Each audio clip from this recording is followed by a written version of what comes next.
The turn of the screw. The story had held us, round the fire, sufficiently breathless, but except the obvious remark that it was gruesome, as on Christmas Eve in an old house, a strange tale should essentially be, I remember no comment uttered till somebody happened to say that it was the only case he had met in which such a visitation had fallen on a child. The case, I may mention, was that of an apparition in just such an old house as had gathered us for the occasion, an appearance of a dreadful kind, to a little boy sleeping in the room with his mother and waking her up in the terror of it. Waking her not to dissipate his dread and soothe him to sleep again, but to encounter also herself before she had succeeded in doing so, the same sight that had shaken him. It was this observation that drew from Douglas, not immediately but later in the evening, a reply that had the interesting consequence to which I call attention. Someone else told a story not particularly effective which I saw he was not following. This I took for a sign that he had himself something to produce and that we should only have to wait. We waited in fact till 2 nights later, but that same evening before we scattered he brought out what was in his mind. I quite agree in regard to Griffin's ghost or whatever it was, that its appearing first to the little boy at so tender an age adds a particular touch. But it's not the first occurrence of its charming kind that I know to have involved a child. If the child gives the effect another turn of the screw, what do you say to 2 children? We say, of course, somebody exclaimed, that they give 2 turns, also that we want to hear about them. I can see Douglas there before the fire, to which he had got up to present his back, looking down at his interlocutor with his hands in his pockets. Nobody but me, till now, has ever heard. It's quite too horrible. This, naturally, was declared by several voices to give the thing the utmost price, and our friend, with quiet art, prepared his triumph by turning his eyes over the rest of us and going on. It's beyond everything, nothing at all that I know touches it. For sheer terror, I remember asking. He seemed to say it was not so simple as that, to be really at a loss how to qualify it. He passed his hand over his eyes, made a little wincing grimace, for dreadful dreadfulness. "Oh, how delicious!" cried one of the women. He took no notice of her, he looked at me, but as if, instead of me, he saw what he spoke of. For general uncanny ugliness and horror and pain. "Well then," I said, "just sit right down and begin." He turned round to the fire, gave a kick to a log, watched it an instant, then, as he faced us again, "I can't begin. I shall have to send to town." There was a unanimous groan at this and much reproach, after which, in his preoccupied way, he explained, "The story's written, it's in a locked drawer, it has not been out for years. I could write to my man and enclose the key, he could send down the packet as he finds it." It was to me in particular that he appeared to propound this, appeared almost to appeal for aid, not to hesitate. He had broken a thickness of ice, the formation of many a winter, had had his reasons for a long silence. The others resented postponement, but it was just his scruples that charmed me. I adjured him to write by the first post and to agree with us for an early hearing, then I asked him if the experience in question had been his own. To this his answer was prompt. "Oh, thank God, no." "And is the record yours? You took the thing down?" "Nothing but the impression, I took that here," he tapped his heart. "I've never lost it." "Then your manuscript?" "Is in old faded ink and in the most beautiful hand." He hung fire again, "a woman's. She has been dead these 20 years. She sent me the pages in question before she died." They were all listening now, and of course there was somebody to be arch, or at any rate to draw the inference. But if he put the inference by without a smile, it was also without irritation. "She was a most charming person, but she was 10 years older than I. She was my sister's governess," he quietly said. "She was the most agreeable woman I've ever known in her position. She would have been worthy of any whatever. It was long ago, and this episode was long before. I was at Trinity, and I found her at home on my coming down the second summer. I was much there that year. It was a beautiful one, and we had in her off hours some strolls and talks in the garden, talks in which she struck me as awfully clever and nice. Oh yes, don't grin. I liked her extremely, and am glad to this day to think she liked me too. If she hadn't, she wouldn't have told me. She had never told anyone, It wasn't simply that she said so, but that I knew she hadn't. I was sure I could see. You'll easily judge why when you hear. Because the thing had been such a scare. He continued to fix me. You'll easily judge, he repeated. You will. I fixed him too. I see she was in love. He laughed for the first time. You are acute. Yes, she was in love. That is, she had been. That came out. She couldn't tell her story without its coming out. I saw it and she saw I saw it, but neither of us spoke of it. I remember the time and the place, the corner of the lawn, the shade of the great beeches, and the long, hot summer afternoon.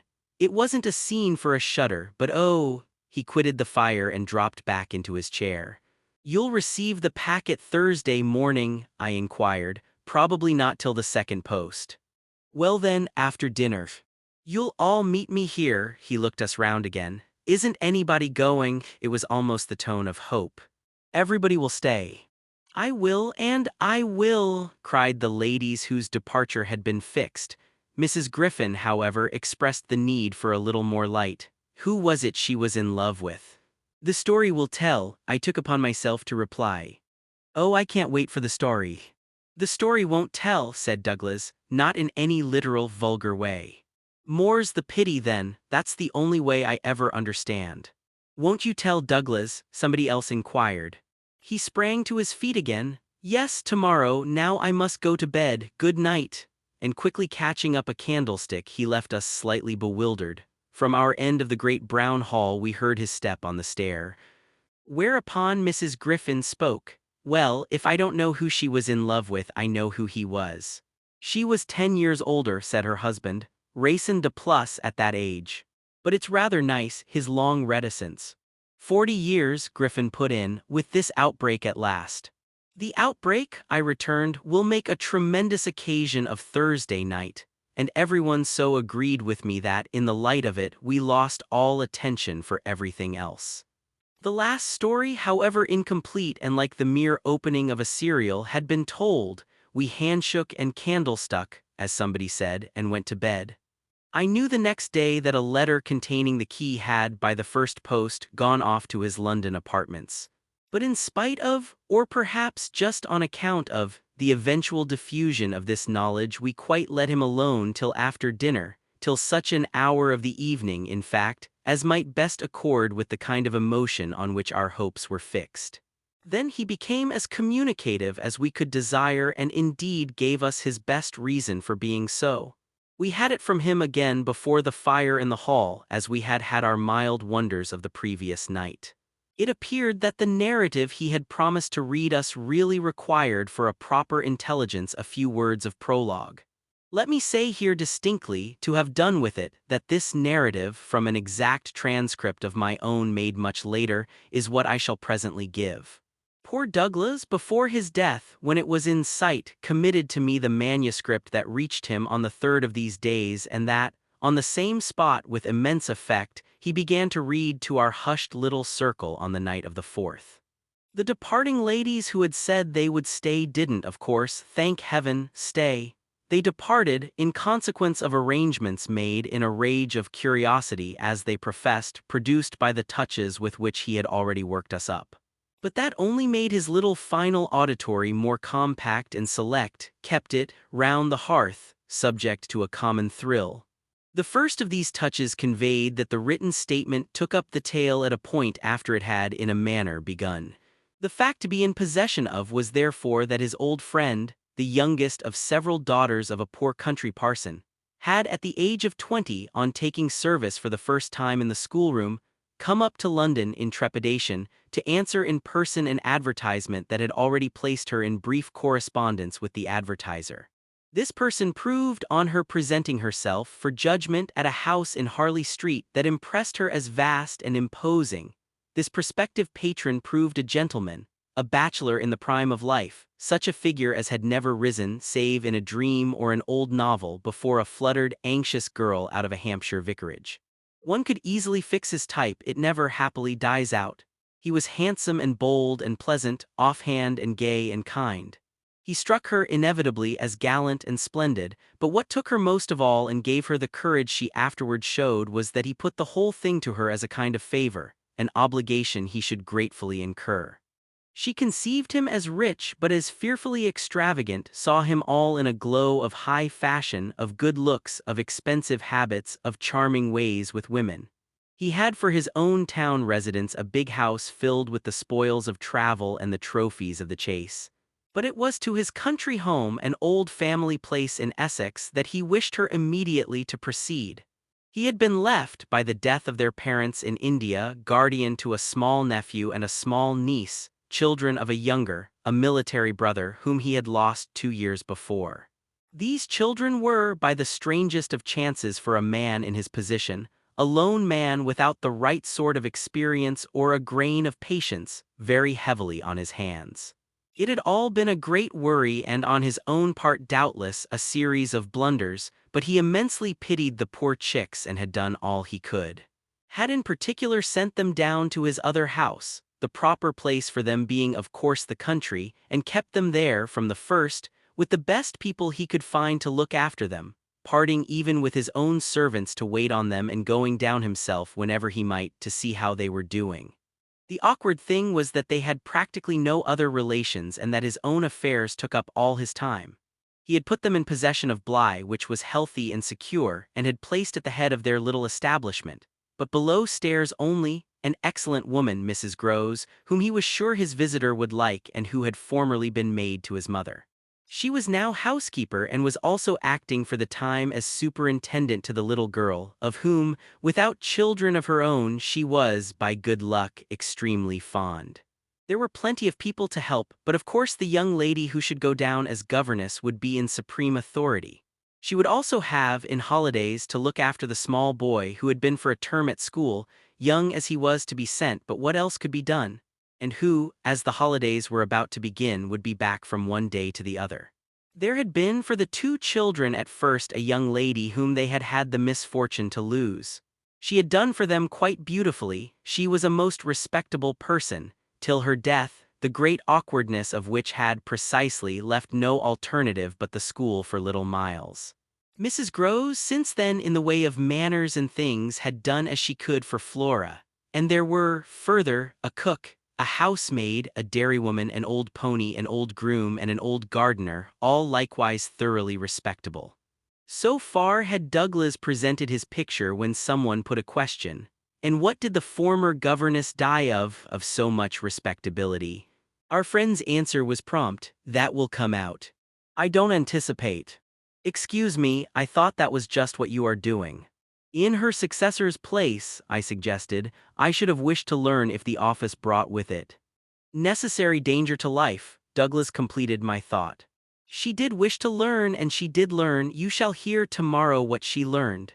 Meanwhile, of course, the prospect struck her as slightly grim. She was young, untried, nervous. It was a vision of serious duties and little company, of really great loneliness. She hesitated, took a couple of days to consult and consider. But the salary offered much exceeded her modest measure, and on a second interview she faced the music, she engaged. And Douglas with this made a pause that, for the benefit of the company, moved me to throw in. The moral of which was of course the seduction exercised by the splendid young man. She succumbed to it. He got up and, as he had done the night before, went to the fire, gave a stir to a log with his foot, then stood a moment with his back to us. She saw him only twice. Yes, but that's just the beauty of her passion. A little to my surprise on this, Douglas turned round to me. It was the beauty of it. There were others, he went on, who hadn't succumbed. He told her frankly all his difficulty, that for several applicants the conditions had been prohibitive. They were, somehow, simply afraid. It sounded dull, it sounded strange, and all the more so because of his main condition. Which was that she should never trouble him, but never, neither appeal nor complain nor write about anything. Only meet all questions herself, receive all moneys from his solicitor, take the whole thing over and let him alone. She promised to do this, and she mentioned to me that when, for a moment, disburdened, delighted, he held her hand, thanking her for the sacrifice, she already felt rewarded. But was that all her reward? One of the ladies asked. She never saw him again. "Oh," said the lady, which, as our friend immediately left us again, was the only other word of importance contributed to the subject till the next night by the corner of the hearth in the best chair he opened the faded red cover of a thin, old-fashioned gilt-edged album. The whole thing took indeed more nights than one, but on the first occasion the same lady put another question. "What is your title?" "I haven't one." "Oh, I have," I said. But Douglas, without heeding me, had begun to read with a fine clearness that was like a rendering to the ear of the beauty of his author's hand. I remember the whole beginning as a succession of flights and drops, a little seesaw of the right throbs and the wrong. After rising in town to meet his appeal, I had at all events a couple of very bad days, found myself doubtful again, felt indeed sure I had made a mistake. In this state of mind I spent the long hours of bumping, swinging coach that carried me to the stopping place at which I was to be met by a vehicle from the house. This convenience, I was told, had been ordered, and I found, toward the close of the June afternoon, a commodious fly-in waiting for me. Driving at that hour on a lovely day through a country to which the summer sweetness seemed to offer me a friendly welcome, my fortitude mounted afresh, and as we turned into the avenue, encountered a reprieve that was probably but a proof of the point to which it had sunk. I suppose I had expected, or had dreaded, something so melancholy that what greeted me was a good surprise. I remember as a most pleasant impression the broad, clear front, its open windows and fresh curtains, and the pair of maids looking out. I remember the lawn and the bright flowers, and the crunch of my wheels on the gravel, and the clustered treetops over which the rooks circled and cawed in the golden sky. The scene had a greatness that made it a different affair from my own scant home, and there immediately appeared at the door, with a little girl in her hand, a civil person who dropped me as decent a curtsy as if I had been the mistress or a distinguished visitor. I had received in Harley Street a narrower notion of the place, and that, as I recalled it, made me think the proprietor still more of a gentleman, suggested that what I was to enjoy might be something beyond his promise. I had no drop again till the next day, for I was carried triumphantly through the following hours by my introduction to the younger of my pupils. The little girl who accompanied Mrs. Groves appeared to me on the spot a creature so charming as to make it a great fortune to have to do with her. She was the most beautiful child I had ever seen, and I afterward wondered that my employer had not told me more of her. I slept little that night, I was too much excited. And this astonished me too, I recollect, remained with me, adding to my sense of the liberality with which I was treated. The large, impressive room, one of the best in the house, the great state bed as I almost felt it, the full-figured draperies, the long glasses in which for the first time I could see myself from head to foot, all struck me like the extraordinary charm of my small charge, as so many things thrown in. It was thrown in as well, from the first moment, that I should get on with Mrs. Groves in a relation over which, on my way in the coach, I fear I had rather brooded. The only thing indeed that in this early outlook might have made me shrink again was the clear circumstance of her being so glad to see me. I perceived within half an hour that she was so glad, stout, simple, plain, clean, wholesome woman, as to be positively on her guard against showing it too much. I wondered even then a little why she should wish not to show it, and that, with reflection, with suspicion, might of course have made me uneasy. But it was a comfort that there could be no uneasiness in a connection with anything so beatific as the radiant image of my little girl, the vision of whose angelic beauty had probably more than anything else to do with the restlessness that, before morning, made me several times rise and wander about my room to take in the whole picture and prospect. To watch, from my open window, the faint summer dawn, to look at such portions of the rest of the house as I could catch, and to listen, while in the fading dusk the first birds began to twitter, for the possible recurrence of a sound or two, less natural and not without, but within, that I had fancied I heard.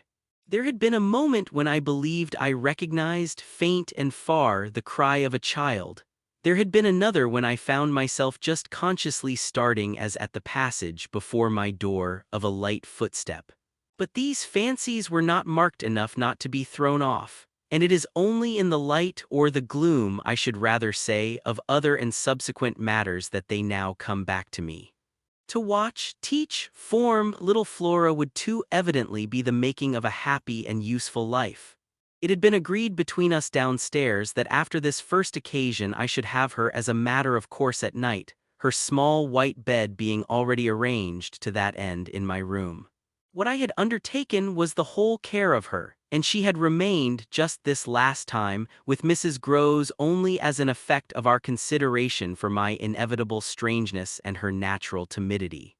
In spite of this timidity, which the child herself in the oddest way in the world had been perfectly frank and brave about, allowing it, without a sign of uncomfortable consciousness, with the deep, sweet serenity indeed of one of Raphael's holy infants, to be discussed, to be imputed to her, and to determine us, I feel quite sure she would presently like me.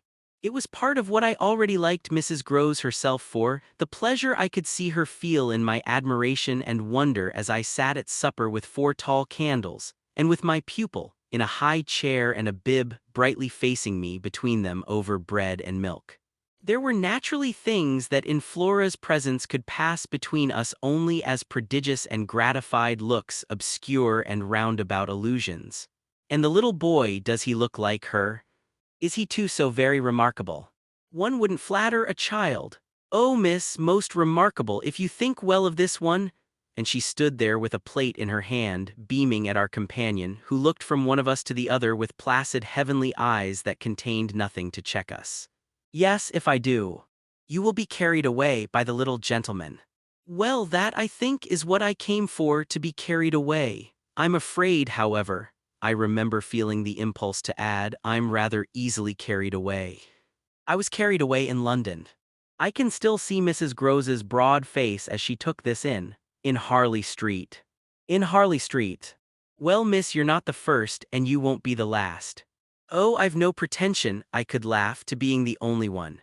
My other pupil, at any rate, as I understand, comes back tomorrow. Not tomorrow, Friday, miss. He arrives, as you did, by the coach under care of the guard, and is to be met by the same carriage. I forthwith expressed that the proper as well as the pleasant and friendly thing would be therefore that, on the arrival of the public conveyance, I should be in waiting for him with his little sister. An idea in which Mrs. Groves concurred so heartily that I somehow took her manner as a kind of comforting pledge, never falsified, thank heaven, that we should on every question be quite at one. Oh, she was glad I was there. What I felt the next day was, I suppose, nothing that could be fairly called a reaction from the cheer of my arrival. It was probably at the most only a slight oppression produced by a fuller measure of the scale, as I walked round them, gazed up at them, took them in, of my new circumstances. They had, as it were, an extent and mass for which I had not been prepared, and in the presence of which I found myself, freshly, a little scared as well as a little proud. Lessons in this agitation certainly suffered some delay.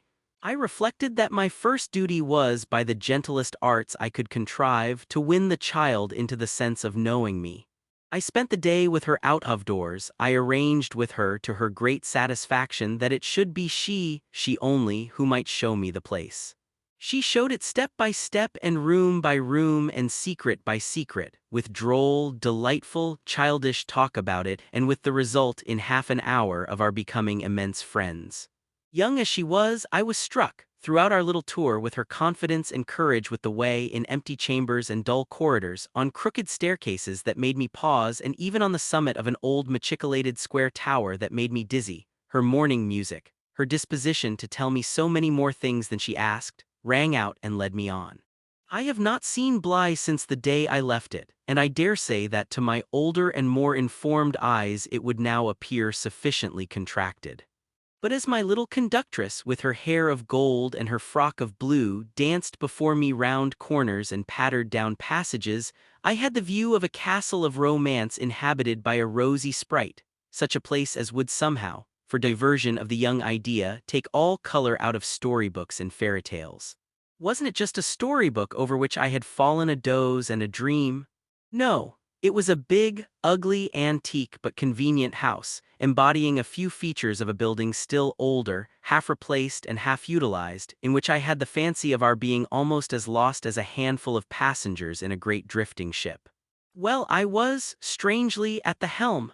This came home to me when 2 days later I drove over with Flora to meet, as Mrs. Groves said, the little gentleman, and all the more for an incident that, presenting itself the second evening, had deeply disconcerted me. The first day had been, on the whole, as I have expressed, reassuring, but I was to see it wind up in keen apprehension. The post-bag that evening, it came late, contained a letter for me which, however, in the hand of my employer I found to be composed but of a few words enclosing another addressed to himself with a seal still unbroken. This, I recognize, is from the headmaster, and the headmaster's an awful bore. Read him, please, deal with him, but mind you don't report, not a word, I'm off. I broke the seal with a great effort, so great a one that I was a long time coming to it.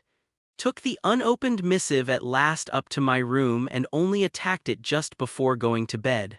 I had better have let it wait till morning, for it gave me a second sleepless night. With no counsel to take, the next day I was full of distress, and it finally got so the better of me that I determined to open myself at least to Mrs. Groves. What does it mean? The child's dismissed his school. She gave me a look that I remarked at the moment, then, visibly with a quick blankness, seemed to try to take it back. But aren't they all? Sent home, yes, but only for the holidays. Miles may never go back at all. Consciously under my attention she reddened. They won't take him. They absolutely decline. At this she raised her eyes, which she had turned from me. I saw them fill with good tears. What has he done? I hesitated, then I judged best simply to hand her my letter, which, however, had the effect of making her, without taking it, simply put her hands behind her. She shook her head sadly. Such things are not for me, miss. My counselor couldn't read. I winced at my mistake, which I attenuated as I could, and opened my letter again to repeat it to her. Then, faltering in the act and folding it up once more, I put it back in my pocket. Is he really bad? The tears were still in her eyes. Do the gentlemen say so? They go into no particulars. They simply express their regret that it should be impossible to keep him. That can have only one meaning. Mrs. Groves listened with dumb emotion. She forbore to ask me what this meaning might be. So that presently, to put the thing with some coherence and with the mere aid of her presence to my own mind, I went on, that he's an injury to the others. At this, with one of the quick turns of simple folk, she suddenly flamed up. Master Miles, him an injury. There was such a flood of good faith in it that, though I had not yet seen the child, my very fears made me jump to the absurdity of the idea. I found myself, to meet my friend the better, offering it on the spot, sarcastically, to his poor little innocent mates. It's too dreadful, cried Mrs. Groves, to say such cruel things. Why, he's scarce 10 years old. Yes, yes. It would be incredible. She was evidently grateful for such a profession. See him, miss, first, then believe it? I felt forthwith a new impatience to see him. It was the beginning of a curiosity that, for all the next hours, was to deepen almost to pain. Mrs. Groves was aware, I could judge, of what she had produced in me, and she followed it up with assurance. You might as well believe it of the little lady, bless her, she added the next moment. Look at her. I turned and saw that Flora, whom 10 minutes before I had established in the schoolroom with a sheet of white paper, a pencil, and a copy of nice, round O's, now presented herself to view at the open door. She expressed in her little way an extraordinary detachment from disagreeable duties, looking to me, however, with a great childish light that seemed to offer it as a mere result of the affection she had conceived for my person, which had rendered necessary that she should follow me. I needed nothing more than this to feel the full force of Mrs. Groves's comparison, and, catching my pupil in my arms, covered her with kisses in which there was a sob of atonement. Nonetheless, the rest of the day I watched for further occasion to approach my colleague, especially as, toward evening, I began to fancy she rather sought to avoid me. I overtook her, I remember, on the staircase. We went down together, and at the bottom I detained her, holding her there with a hand on her arm. I take what you said to me at noon as a declaration that you've never known him to be bad. She threw back her head. She had clearly, by this time, and very honestly, adopted an attitude. Oh, never known him, I don't pretend that. I was upset again. Then you have known him. Yes, indeed, miss, thank God. On reflection I accepted this. You mean that a boy who never is no boy for me. I held her tighter. You like them with the spirit to be naughty, then, keeping pace with her answer, so do I eagerly brought out. But not to the degree to contaminate. To contaminate, my big word left her at a loss. I explained it. To corrupt. She stared, taking my meaning in, but it produced in her an odd laugh. Are you afraid he'll corrupt you? She put the question with such a fine, bold humor that, with a laugh, a little silly doubtless, to match her own, I gave way for the time to the apprehension of ridicule. But the next day, as the hour for my drive approached, I cropped up in another place. What was the lady who was here before? The last governess. She was also young and pretty, almost as young and almost as pretty, miss, even as you. Ah, then I hope her youth and her beauty helped her, I recollect throwing off. He seems to like us young and pretty. Oh, he did, Mrs. Groves assented. It was the way he liked everyone. She had no sooner spoken indeed than she caught herself up. I mean, that's his way, the master's. I was struck. But of whom did you speak first? She looked blank, but she colored. Why of him? Of the master. Of who else? There was so obviously no one else that the next moment I had lost my impression of her having accidentally said more than she meant. And I merely asked what I wanted to know. Did she see anything in the boy? That wasn't right, she never told me. I had a scruple, but I overcame it. Was she careful, particular? Mrs. Groves appeared to try to be conscientious. About some things, yes. But not about alls. Again she considered. Well, miss, she's gone, I won't tell tales. I quite understand your feeling, I hastened to reply, but I thought it, after an instant, not opposed to this concession, to pursue. Did she die here? No, she went off. I don't know what there was in this brevity of Mrs. Groves's that struck me as ambiguous. Went off to die? Mrs. Groves looked straight out of the window, but I felt that, hypothetically, I had a right to know what young persons engaged for Bly were expected to do. She was taken ill, you mean, and went home. She was not taken ill so far as appeared in this house. She left it at the end of the year to go home, as she said, for a short holiday, to which the time she had put in had certainly given her a right. We had then a young woman, a nursemaid who had stayed on and who was a good girl and clever, and she took the children altogether for the interval. But our young lady never came back, and at the very moment I was expecting her I heard from the master that she was dead. I turned this over. But of what? He never told me, but please, miss, said Mrs. Groves, I must get to my work.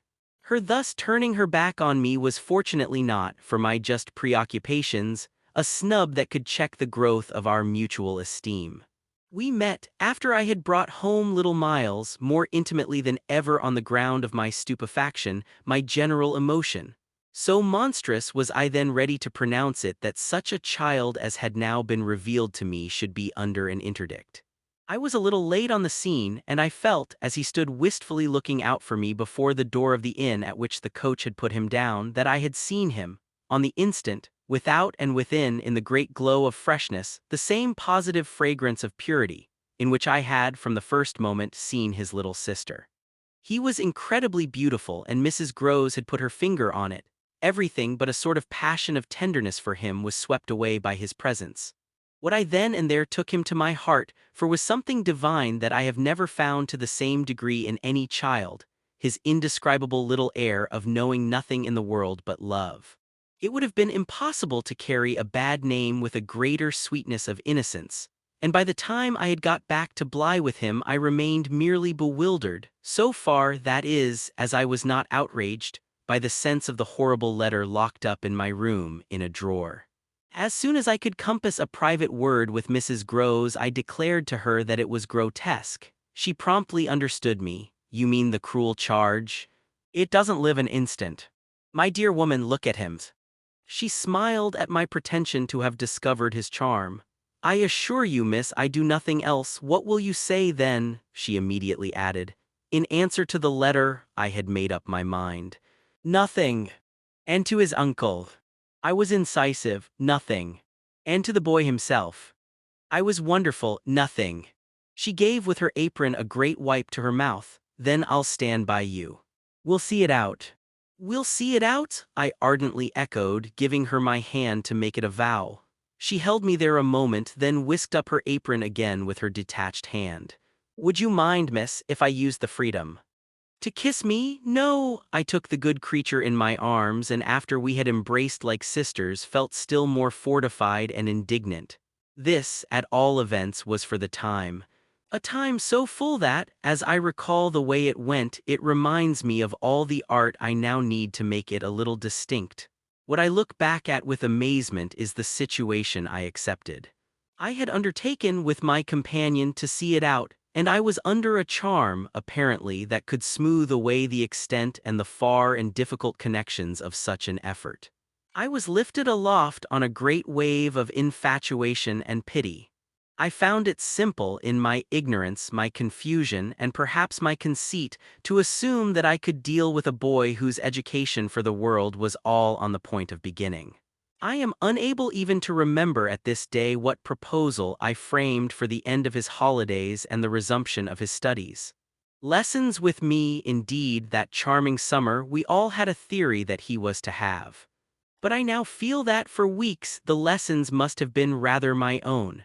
I learned something at first, certainly, that had not been one of the teachings of my small, smothered life. Learned to be amused and even amusing and not to think for the morrow. It was the first time in a manner that I had known space and air and freedom, all the music of summer and all the mystery of nature.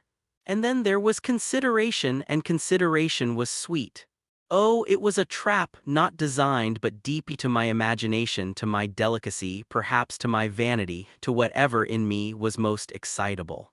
The best way to picture it all is to say that I was off my guard. They gave me so little trouble, they were of a gentleness so extraordinary. I used to speculate, but even this with a dim disconnectedness, as to how the rough future, for all futures are rough, would handle them and might bruise them. They had the bloom of health and happiness. And yet, as if I had been in charge of a pair of little grandees, of princes of the blood, for whom everything, to be right, would have to be enclosed and protected, the only form that, in my fancy, the afteryears could take for them was that of a romantic, a really royal extension of the garden and the park. It may be, of course, above all, that what suddenly broke into this gives the previous time a charm of stillness, that hush in which something gathers or crouches. The change was actually like the spring of a beast.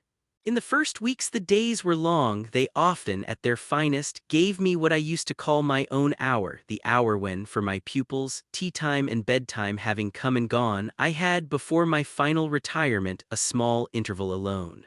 Much as I liked my companions, this hour was the thing in the day I liked most. And I liked it best of all when, as the light faded, or rather, I should say, the day lingered and the last calls of the last birds sounded in a flushed sky from the old trees, I could take a turn into the grounds and enjoy, almost with a sense of property that amused and flattered me, the beauty and dignity of the place. It was a pleasure at these moments to feel myself tranquil and justified, doubtless, perhaps, also to reflect that by my discretion, my quiet good sense and general high propriety, I was giving pleasure, if he ever thought of it, to the person to whose pressure I had responded. What I was doing was what he had earnestly hoped and directly asked of me, and that I could, after all, do it proved even a greater joy than I had expected. I dare say I fancied myself, in short, a remarkable young woman, and took comfort in the faith that this would more publicly appear. Well, I needed to be remarkable to offer affront to the remarkable things that presently gave their first sign. It was plump, one afternoon, in the middle of my very hour. The children were tucked away, and I had come out for my stroll. One of the thoughts that, as I don't in the least shrink now from noting, used to be with me in these wanderings was that it would be as charming as a charming story suddenly to meet someone. Someone would appear there at the turn of a path and would stand before me and smile and approve. I didn't ask more than that. I only asked that he should know, and the only way to be sure he knew would be to see it and the kind light of it in his handsome face. That was exactly present to me, by which I mean the face was, when, on the first of these occasions, at the end of a long June day, I stopped short on emerging from one of the plantations and coming into view of the house. What arrested me on the spot, and with a shock much greater than any vision had allowed for, was the sense that my imagination had in a flash turned real. He did stand there, but high up, beyond the lawn and at the very top of the tower to which, on that first morning, little Flora had conducted me. This tower was one of a pair square, incongruous, crenellated structures that were distinguished for some reason, though I could see little difference as the new and the old. They flanked opposite ends of the house and were probably architectural absurdities, redeemed in a measure indeed by not being wholly disengaged nor of a height too pretentious, dating in their gingerbread antiquity from a romantic revival that was already a respectable past. I admired them, had fancies about them, for we could all profit in a degree, especially when they loomed through the dusk by the grandeur of their actual battlements. Yet it was not at such an elevation that the figure I had so often invoked seemed most in place. It produced in me, this figure in the clear twilight, I remember, two distinct gasps of emotion which were, sharply, the shock of my first and that of my second surprise. My second was a violent perception of the mistake of my first. The man who met my eyes was not the person I had precipitately supposed. There came to me thus a bewilderment of vision of which, after these years, there is no living view that I can hope to give. An unknown man in a lonely place is a permitted object of fear to a young woman privately bred, and the figure that faced me was, a few more seconds assured me, as little anyone else I knew as it was the image that had been in my mind. I had not seen it in Harley Street, I had not seen it anywhere. The place, moreover, in the strangest way in the world, had on the instant and by the very fact of its appearance become a solitude. To me at least, making my statement here with a deliberation with which I have never made it, the whole feeling of the moment returns. It was as if, while I took in what I did take in, all the rest of the scene had been stricken with death. I can hear again, as I write, the intense hush in which the sounds of evening dropped. The rook stopped cawing in the golden sky, and the friendly hour lost for the minute all its voice. But there was no other change in nature, unless indeed it were a change that I saw with a stranger sharpness. The gold was still in the sky, the clearness in the air, and the man who looked at me over the battlements was as definite as a picture in a frame. That's how I thought with extraordinary quickness of each person that he might have been and that he was not.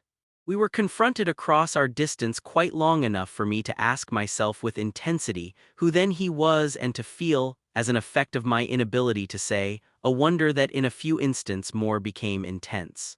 The great question, or one of these, is afterward, I know, with regard to certain matters, the question of how long they have lasted. Well, this matter of mine, think what you will of it, lasted while I caught at a dozen possibilities, none of which made a difference for the better that I could see in their having been in the house, and for how long, above all, a person of whom I was in ignorance.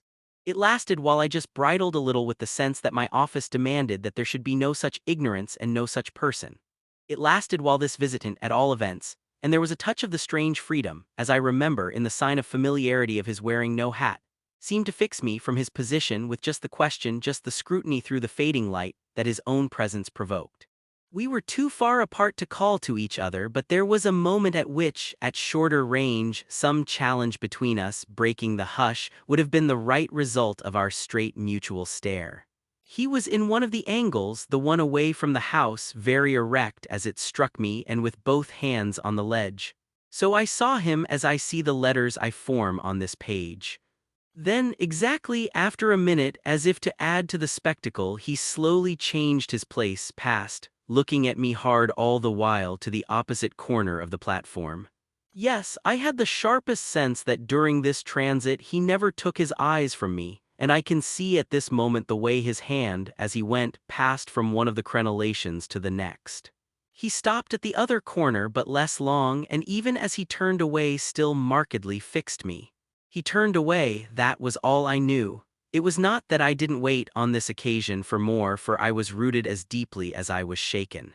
Was there a secret at Bly, a mystery of Udolpho, or an insane, an unmentionable relative kept in unsuspected confinement? I can't say how long I turned it over, or how long, in a confusion of curiosity and dread, I remained where I had had my collision. I only recall that when I re-entered the house darkness had quite closed in. Agitation in the interval certainly had held me and driven me, for I must, in circling about the place, have walked 3 miles. But I was to be, later on, so much more overwhelmed that this mere dawn of alarm was a comparatively human chill. The most singular part of it, in fact, singular as the rest had been, was the part I became, in the hall, aware of in meeting Mrs. Groves. This picture comes back to me in the general train, the impression as I received it on my return of the wide white-paneled space, bright in the lamplight and with its portraits and red carpet, and of the good surprised look of my friend, which immediately told me she had missed me. It came to me straightway under her contact that with plain heartiness mere relieved anxiety at my appearance, she knew nothing whatever that could bear upon the incident I had there ready for her. I had not suspected in advance that her comfortable face would pull me up, and I somehow measured the importance of what I had seen by my thus finding myself hesitate to mention it. Scarce anything in the whole history seems to me so odd as this fact that my real beginning of fear was one, as I may say, with the instinct of sparing my companion. On the spot, accordingly, in the pleasant hall and with her eyes on me, I, for a reason that I couldn't then have phrased, achieved an inward resolution, offered a vague pretext for my lateness, and with the plea of the beauty of the night and of the heavy dew and wet feet, went as soon as possible to my room. Here it was another affair, here, for many days after, it was a queer affair enough. There were hours from day to day, or at least there were moments, snatched even from clear duties, when I had to shut myself up to think. It was not so much yet that I was more nervous than I could bear to be as that I was remarkably afraid of becoming so. For the truth I had now to turn over was, simply and clearly, the truth that I could arrive at no account whatever of the visitor with whom I had been so inexplicably, and yet, as it seemed to me, so intimately concerned. It took little time to see that I could sound without forms of inquiry and without exciting remark any domestic complications. The shock I had suffered must have sharpened all my senses. I felt sure at the end of 3 days and as the result of mere closer attention that I had not been practiced upon by the servants nor made the object of any game. Of whatever it was that I knew, nothing was known around me. There was but one sane inference: someone had taken a liberty rather gross. That was what repeatedly I dipped into my room and locked the door to say to myself. We had been, collectively, subject to an intrusion. Some unscrupulous traveler curious in old houses had made his way in unobserved, enjoyed the prospect from the best point of view, and then stolen out as he came. If he had given me such a bold hard stare, that was but a part of his indiscretion. The good thing, after all, was that we should surely see no more of him. This was not so good a thing, I admit, as not to leave me to judge that what essentially made nothing else much signify was simply my charming work. My charming work was just my life with Miles and Flora, and through nothing could I so like it as through feeling that I could throw myself into it in trouble. The attraction of my small charges was a constant joy, leading me to wonder afresh at the vanity of my original fears, the distaste I had begun by entertaining for the probable grey prose of my office. There was to be no grey prose, it appeared, and no long grind, so how could work not be charming that presented itself as daily beauty? It was all the romance of the nursery and the poetry of the schoolroom. I don't mean by this, of course, that we studied only fiction and verse. I mean I can express no otherwise the sort of interest my companions inspired. How can I describe that except by saying that instead of growing used to them, and it's a marvel for a governess, I call the sisterhood to witness, I made constant fresh discoveries. There was one direction, assuredly, in which these discoveries stopped. Deep obscurity continued to cover the region of the boy's conduct at school. It had been promptly given me, I have noted, to face that mystery without a pang. Perhaps even it would be nearer the truth to say that, without a word, he himself had cleared it up. He had made the whole charge absurd. My conclusion bloomed there with the real rose flush of his innocence. He was only too fine and fair for the little horrid, unclean school world, and he had paid a price for it. I reflected acutely that the sense of such differences, such superiorities of quality always on the part of the majority, which could include even stupid, sordid headmasters, turn infallibly to the vindictive. Both the children had a gentleness, it was their only fault, and it never made Miles a muff that kept them, how shall I express it? Almost impersonal and certainly quite unpunishable. They were like the cherubs of the anecdote who had, morally, at any rate, nothing to whack. I remember feeling with Miles in especial as if he had, as it were, no history. We expect of a small child a scant one, but there was in this beautiful little boy something extraordinarily sensitive, yet extraordinarily happy, that, more than in any creature of his age I have seen, struck me as beginning anew each day. He had never for a second suffered. I took this as a direct disproof of his having really been chastised. If he had been wicked he would have caught it, and I should have caught it by the rebound, I should have found the trace. I found nothing at all, and he was therefore an angel. He never spoke of his school, never mentioned a comrade or a master, and I, for my part, was quite too much disgusted to allude to them. Of course I was under the spell, and the wonderful part is that, even at the time, I perfectly knew I was. But I gave myself up to it. It was an antidote to any pain, and I had more pains than one. I was in receipt in these days of disturbing letters from home where things were not going well. But with my children, what things in the world mattered, that was the question I used to put to my scrappy retirements. I was dazzled by their loveliness. There was a Sunday to get on when it rained with such force and for so many hours that there could be no procession to church. In consequence of which, as the day declined, I had arranged with Mrs. Groves that, should the evening show improvement, we would attend together the late service. The rain happily stopped, and I prepared for our walk, which, through the park and by the good road to the village, would be a matter of 20 minutes. Coming downstairs to meet my colleague in the hall, I remembered a pair of gloves that had required 3 stitches and that had received them, with a publicity perhaps not edifying. While I sat with the children at their tea, served on Sundays by exception in that cold, clean temple of mahogany and brass, the grown-up dining room. The gloves had been dropped there, and I turned in to recover them. The day was gray enough, but the afternoon light still lingered, and it enabled me, on crossing the threshold, not only to recognize on a chair near the wide window, then closed, the articles I wanted, but to become aware of a person on the other side of the window and looking straight in. One step into the room had sufficed. My vision was instantaneous, it was all there. The person looking straight in was the person who had already appeared to me. He appeared thus again with, I won't say greater distinctness, for that was impossible, but with a nearness that represented a forward stride in our intercourse and made me, as I met him, catch my breath and turn cold. He was the same, and seen, this time, as he had been seen before, from the waist up, the window, though the dining room was on the ground floor, not going down to the terrace on which he stood. His face was close to the glass, yet the effect of this better view was, strangely, only to show me how intense the former had been. He remained but a few seconds, long enough to convince me he also saw and recognized. But it was as if I had been looking at him for years and had known him always. Something, however, happened this time that had not happened before. His stare into my face, through the glass and across the room, was as deep and hard as then, but it quitted me for a moment during which I could still watch it, see it fix successively several other things. On the spot there came to me the added shock of a certitude that it was not for me he had come there. He had come for someone else.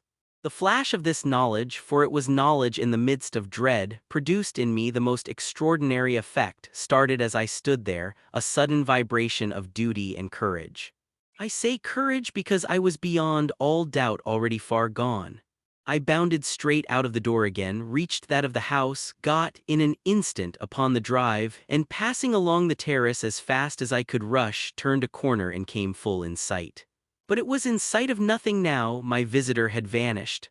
I stopped, I almost dropped with the real relief of this, but I took in the whole scene. I gave him time to reappear. I call it time, but how long was it? I can't speak to the purpose today of the duration of these things. That kind of measure must have left me. They couldn't have lasted as they actually appeared to me to last. The terrace and the whole place, the lawn and the garden beyond it, all I could see of the park, were empty with a great emptiness. There were shrubberies and big trees, but I remember the clear assurance I felt that none of them concealed him. He was there or was not there if I didn't see him. I got hold of this. Then, instinctively, instead of returning as I had come, went to the window. It was confusedly present to me that I ought to place myself where he had stood. I did so. I applied my face to the pane and looked as he had looked into the room. As if, at this moment, to show me exactly what his range had been, Mrs. Groves, as I had done for himself just before, came in from the hall. With this, I had the full image of a repetition of what had already occurred. She saw me as I had seen my own visitant. She pulled up short as I had done. I gave her something of the shock that I had received. She turned white, and this made me ask myself if I had blanched as much. She stared, in short, and retreated on just my lines, and I knew she had then passed out and come round to me, and that I should presently meet her. I remained where I was, and while I waited I thought of more things than one. But there's only one I take space to mention. I wondered why she should be scared. Oh, she let me know as soon as, round the corner of the house, she loomed again into view. What in the name of goodness is the matter? She was now flushed and out of breath. I said nothing till she came quite near. With me, I must have made a wonderful face. Do I show it?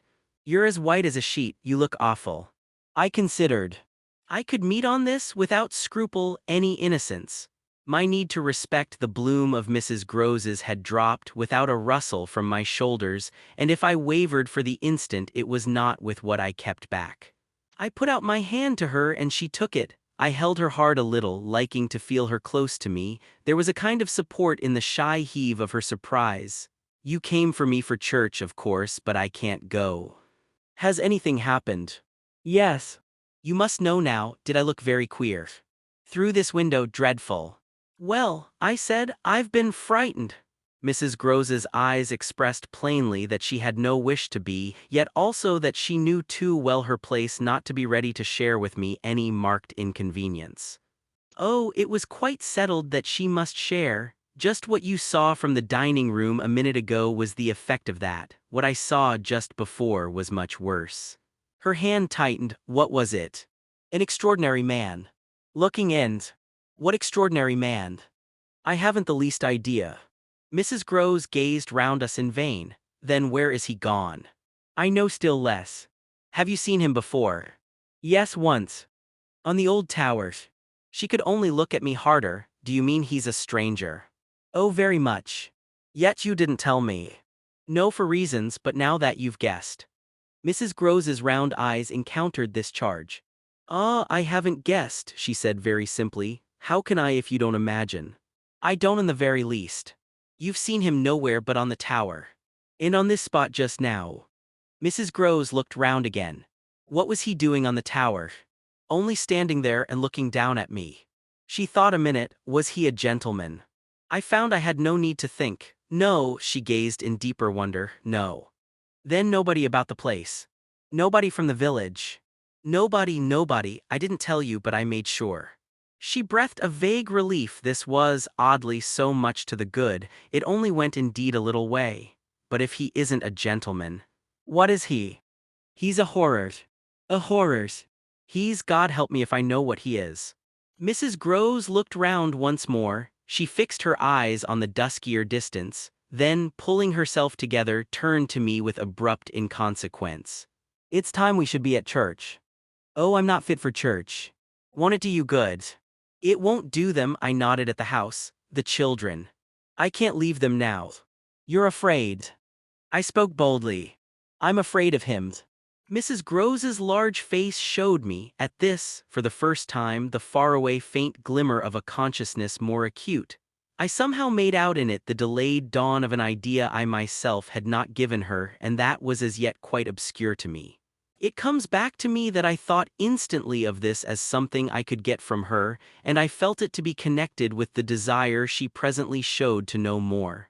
When was it, on the tower? About the middle of the month. At this same hour. Almost at dark, said Mrs. Groves. Oh no, not nearly, I saw him as I see you. Then how did he get in?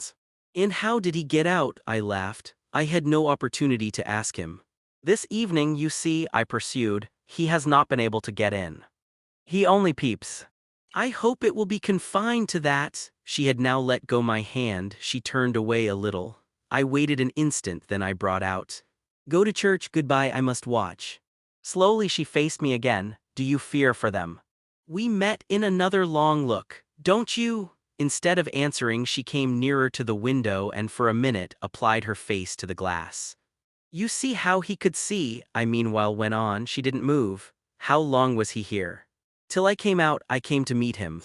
Mrs. Groves at last turned round, and there was still more in her face. "I couldn't have come out."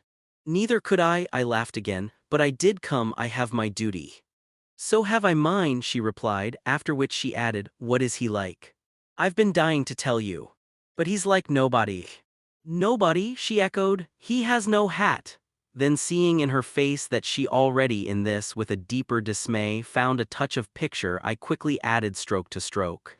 "He has red hair, very red, close curling, and a pale face, long in shape, with straight, good features and little, rather queer whiskers that are as red as his hair. His eyebrows are, somehow, darker. They look particularly arched and as if they might move a good deal. His eyes are sharp, strange, awfully, but I only know clearly that they're rather small and very fixed. His mouth's wide and his lips are thin, and except for his little whiskers he's quite clean-shaven. He gives me a sort of sense of looking like an actor." An actor? It was impossible to resemble one less, at least, than Mrs. Groves at that moment. "I've never seen one, but so I suppose them. He's tall, active, erect," I continued, "but never, no, never, a gentleman." My companion's face had blanched as I went on. Her round eyes started and her mild mouth gaped. "A gentleman," she gasped, confounded, stupefied. "A gentleman he. You know him then?" She visibly tried to hold herself, "But he is handsome." I saw the way to help her. "Remarkably. And dressed in somebody's clothes. They're smart, but they're not his own." She broke into a breathless affirmative groan. "They're the master's." I caught it up. "You do know him?" She faltered but a second. "Quint," she cried. "Quint." "Peter Quint, his own man, his valet, when he was here. When the master was." Gaping still but meeting me, she pieced it all together. "He never wore his hat, but he did wear, well, there were waistcoats missed. They were both here last year. Then the master went and Quint was alone." I followed, but halting a little. "Alone." "Alone with us, then," as from a deeper depth. "In charge," she added. "And what became of him?" She hung fire so long that I was still more mystified. "He went too," she brought out at last. "Went where?" Her expression at this became extraordinary. "God knows where." "He died."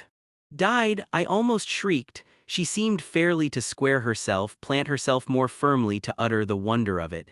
"Yes. Mr. Quint is dead." It took, of course, more than that particular passage to place us together in presence of what we had now to live with as we could. My dreadful liability to impressions of the order so vividly exemplified, and my companion's knowledge henceforth, a knowledge half consternation and half compassion of that liability. There had been, this evening, after the revelation left me, for an hour so prostrate, there had been for either of us no attendance on any service but a little service of tears and vows, of prayers and promises, a climax to the series of mutual challenges and pledges that had straightway ensued on our retreating together to the schoolroom and shutting ourselves up there to have everything out. The result of our having everything out was simply to reduce our situation to the last rigor of its elements. She herself had seen nothing, not the shadow of a shadow, and nobody in the house but the governess was in the governess's plight. Yet she accepted without directly impugning my sanity the truth as I gave it to her, and ended by showing me, on this ground, an awestricken tenderness, an expression of the sense of my more than questionable privilege, of which the very breath has remained with me as that of the sweetest of human charities. What was settled between us, accordingly, that night was that we thought we might bear things together, and I was not even sure that, in spite of her exemption, it was she who had the best of the burden. I knew at this hour, I think, as well as I knew later, what I was capable of meeting to shelter my pupils. But it took me some time to be wholly sure of what my honest ally was prepared for to keep terms with so compromising a contract. I was queer company enough, quite as queer as the company I received, But as I trace over what we went through, I see how much common ground we must have found in the one idea that, by good fortune, could steady us. It was the idea, the second movement, that led me straight out, as I may say, of the inner chamber of my dread. I could take the air in the court, at least, and there Mrs. Groves could join me. Perfectly can I recall now the particular way strength came to me before we separated for the night. We had gone over and over every feature of what I had seen. He was looking for someone else, you say, someone who was not you. He was looking for little Miles. A portentous clearness now possessed me. That's whom he was looking for. But how do you know? I know, my exaltation grew, and you know, my dear. She didn't deny this, but I felt, not even so much telling as that. She resumed in a moment, at any rate, what if he should see him? Little Miles, that's what he wants. She looked immensely scared again. The child. Heaven forbid, the man. He wants to appear to them. That he might was an awful conception, and yet somehow I could keep it at bay, which, moreover, as we lingered there, was what I succeeded in practically proving. I had an absolute certainty that I should see again what I had already seen, but something within me said that by offering myself bravely as the sole subject of such experience, by accepting, by inviting, by surmounting it all, I should serve as an expiatory victim and guard the tranquility of my companions. The children, in especial, I should thus fence about and absolutely save. I recall one of the last things I said that night to Mrs. Groves. It does strike me that my pupils have never mentioned. She looked at me hard as I musingly pulled up. His having been here and the time they were with him. The time they were with him and his name, his presence, his history in any way. Oh, the little lady doesn't remember. She never heard or knew. The circumstances of his death, I thought with some intensity. Perhaps not, but Miles would remember, Miles would know. Ah, don't try him, broke from Mrs. Groves. I returned her the look she had given me. Don't be afraid, I continued to think. It is rather odd. That he has never spoken of him. Never by the least allusion, and you tell me they were great friends. Oh, it wasn't him, Mrs. Groves with emphasis declared. It was Quint's own fancy, to play with him, I mean to spoil him. She paused a moment, then she added, Quint was much too free. This gave me straight from my vision of his face, such a face, a sudden sickness of disgust. Too free with my boy. Too free with everyone. I forbore, for the moment, to analyze this description further than by the reflection that a part of it applied to several of the members of the household, of the half-dozen maids and men who were still of our small colony.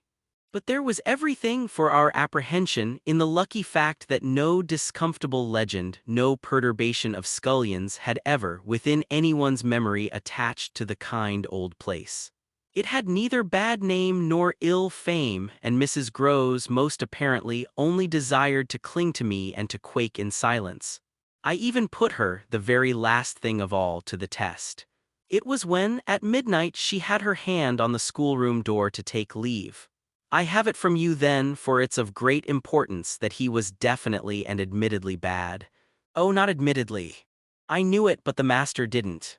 And you never told him. Well, he didn't like tale-bearing, he hated complaints. He was terribly short with anything of that kind, and if people were all right to him, he wouldn't be bothered with more. This squared well enough with my impressions of him. He was not a trouble-loving gentleman, nor so very particular perhaps about some of the company he kept. All the same, I pressed my interlocutress. I promise you I would have told. She felt my discrimination. I dare say I was wrong. But really I was afraid. Afraid of what? Of things that man could do. Quint was so clever, he was so deep. I took this in still more than probably I showed. You weren't afraid of anything else. Not of his effect. His effect, she repeated with a face of anguish and waiting while I faltered. On innocent little precious lives they were in your charge. No, they were not in mine, she roundly and distressfully returned. The master believed in him and placed him here because he was supposed not to be well and the country air so good for him, so he had everything to say. Yes, she let me have it, even about them. Them, that creature, I had to smother a kind of howl. And you could bear it. Number I couldn't and I can't now, and the poor woman burst into tears. A rigid control from the next day was, as I have said, to follow them. Yet how often and how passionately for a week we came back together to the subject. Much as we had discussed it that Sunday night, I was, in the immediate later hours in especial, for it may be imagined whether I slept, still haunted with the shadow of something she had not told me. I myself had kept back nothing, but there was a word Mrs. Groves had kept back. I was sure, moreover, by morning that this was not from a failure of frankness, but because on every side there were fears. It seems to me indeed, in retrospect, that by the time the morrow's sun was high I had restlessly read into the fact before us almost all the meaning they were to receive from subsequent and more cruel occurrences. What they gave me above all was just the sinister figure of the living man, the dead one would keep a while, and of the months he had continuously passed at Bly, which, added up, made a formidable stretch. The limit of this evil time had arrived only when, on the dawn of a winter's morning, Peter Quint was found, by a laborer going to early work, stone dead on the road from the village. A catastrophe explained, superficially at least, by a visible wound to his head, such a wound as might have been produced, and as, on the final evidence, had been by a fatal slip in the dark and after leaving the public house on the steepish icy slope, a wrong path altogether at the bottom of which he lay. The icy slope, the turn mistaken at night and in liquor, accounted for much, practically in the end and after the inquest and boundless chatter for everything. But there had been matters in his life, strange passages and perils, secret disorders, vices more than suspected, that would have accounted for a good deal more. I scarce know how to put my story into words that shall be a credible picture of my state of mind. But I was in these days literally able to find a joy in the extraordinary flight of heroism the occasion demanded of me. I now saw that I had been asked for a service admirable and difficult, and there would be a greatness in letting it be seen, oh, in the right quarter, that I could succeed where many another girl might have failed. It was an immense help to me. I confess I rather applaud myself as I look back, that I saw my service so strongly and so simply. I was there to protect and defend the little creatures in the world, the most bereaved and the most lovable, the appeal of whose helplessness had suddenly become only too explicit, a deep, constant ache of one's own committed heart. We were cut off really together, we were united in our danger. They had nothing but me, and I had them. It was in short a magnificent chance. This chance presented itself to me in an image richly material. I was a screen, I was to stand before them. The more I saw, the less they would. I began to watch them in a stifled suspense, a disguised excitement that might well, had it continued too long, have turned to something like madness. What saved me, as I now see, was that it turned to something else altogether. It didn't last as suspense, it was superseded by horrible proofs. Proofs, I say, yes, from the moment I really took hold. This moment dated from an afternoon hour that I happened to spend in the grounds with the younger of my pupils alone. We had left Miles indoors on the red cushion of a deep window seat. He had wished to finish a book, and I had been glad to encourage a purpose so laudable in a young man whose only defect was an occasional excess of the restless. His sister, on the contrary, had been alert to come out, and I strolled with her half an hour, seeking the shade, for the sun was still high and the day exceptionally warm. I was aware afresh with her as we went, of how, like her brother, she contrived. It was the charming thing in both children, to let me alone without appearing to drop me and to accompany me without appearing to surround. They were never importunate and yet never listless.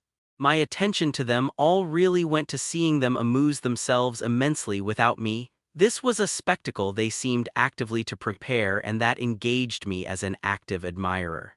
I walked in a world of their invention. They had no occasion whatever to draw upon mine, so that my time was taken only with being, for them, some remarkable person or thing that the game of the moment required, and that was merely, thanks to my superior, my exalted stamp, a happy and highly distinguished sinecure.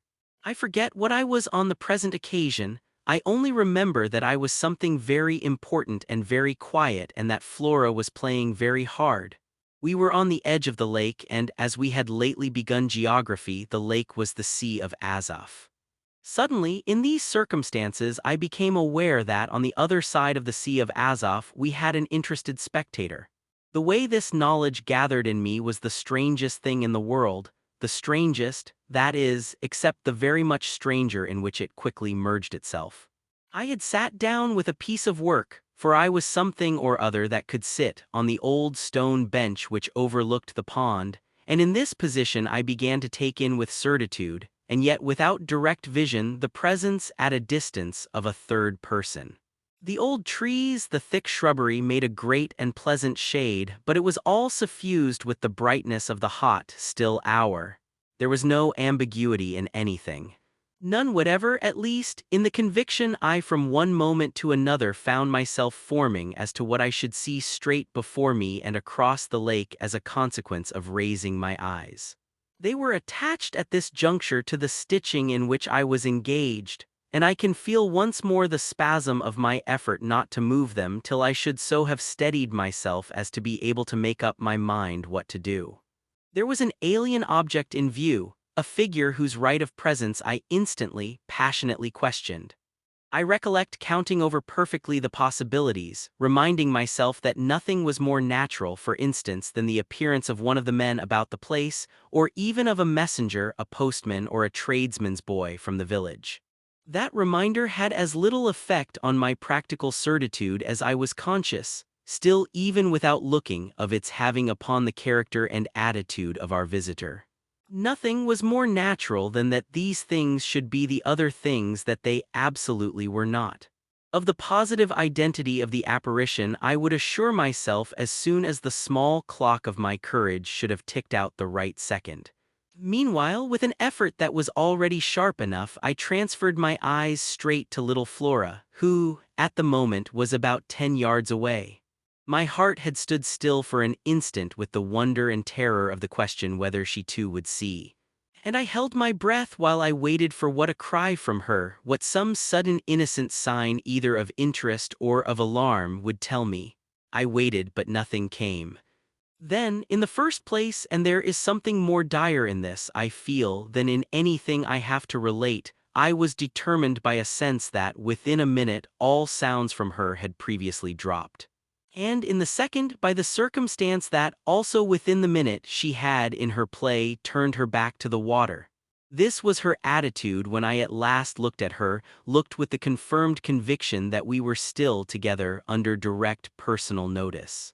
She had picked up a small flat piece of wood, which happened to have in it a little hole that had evidently suggested to her the idea of sticking in another fragment that might figure as a mast and make the thing a boat.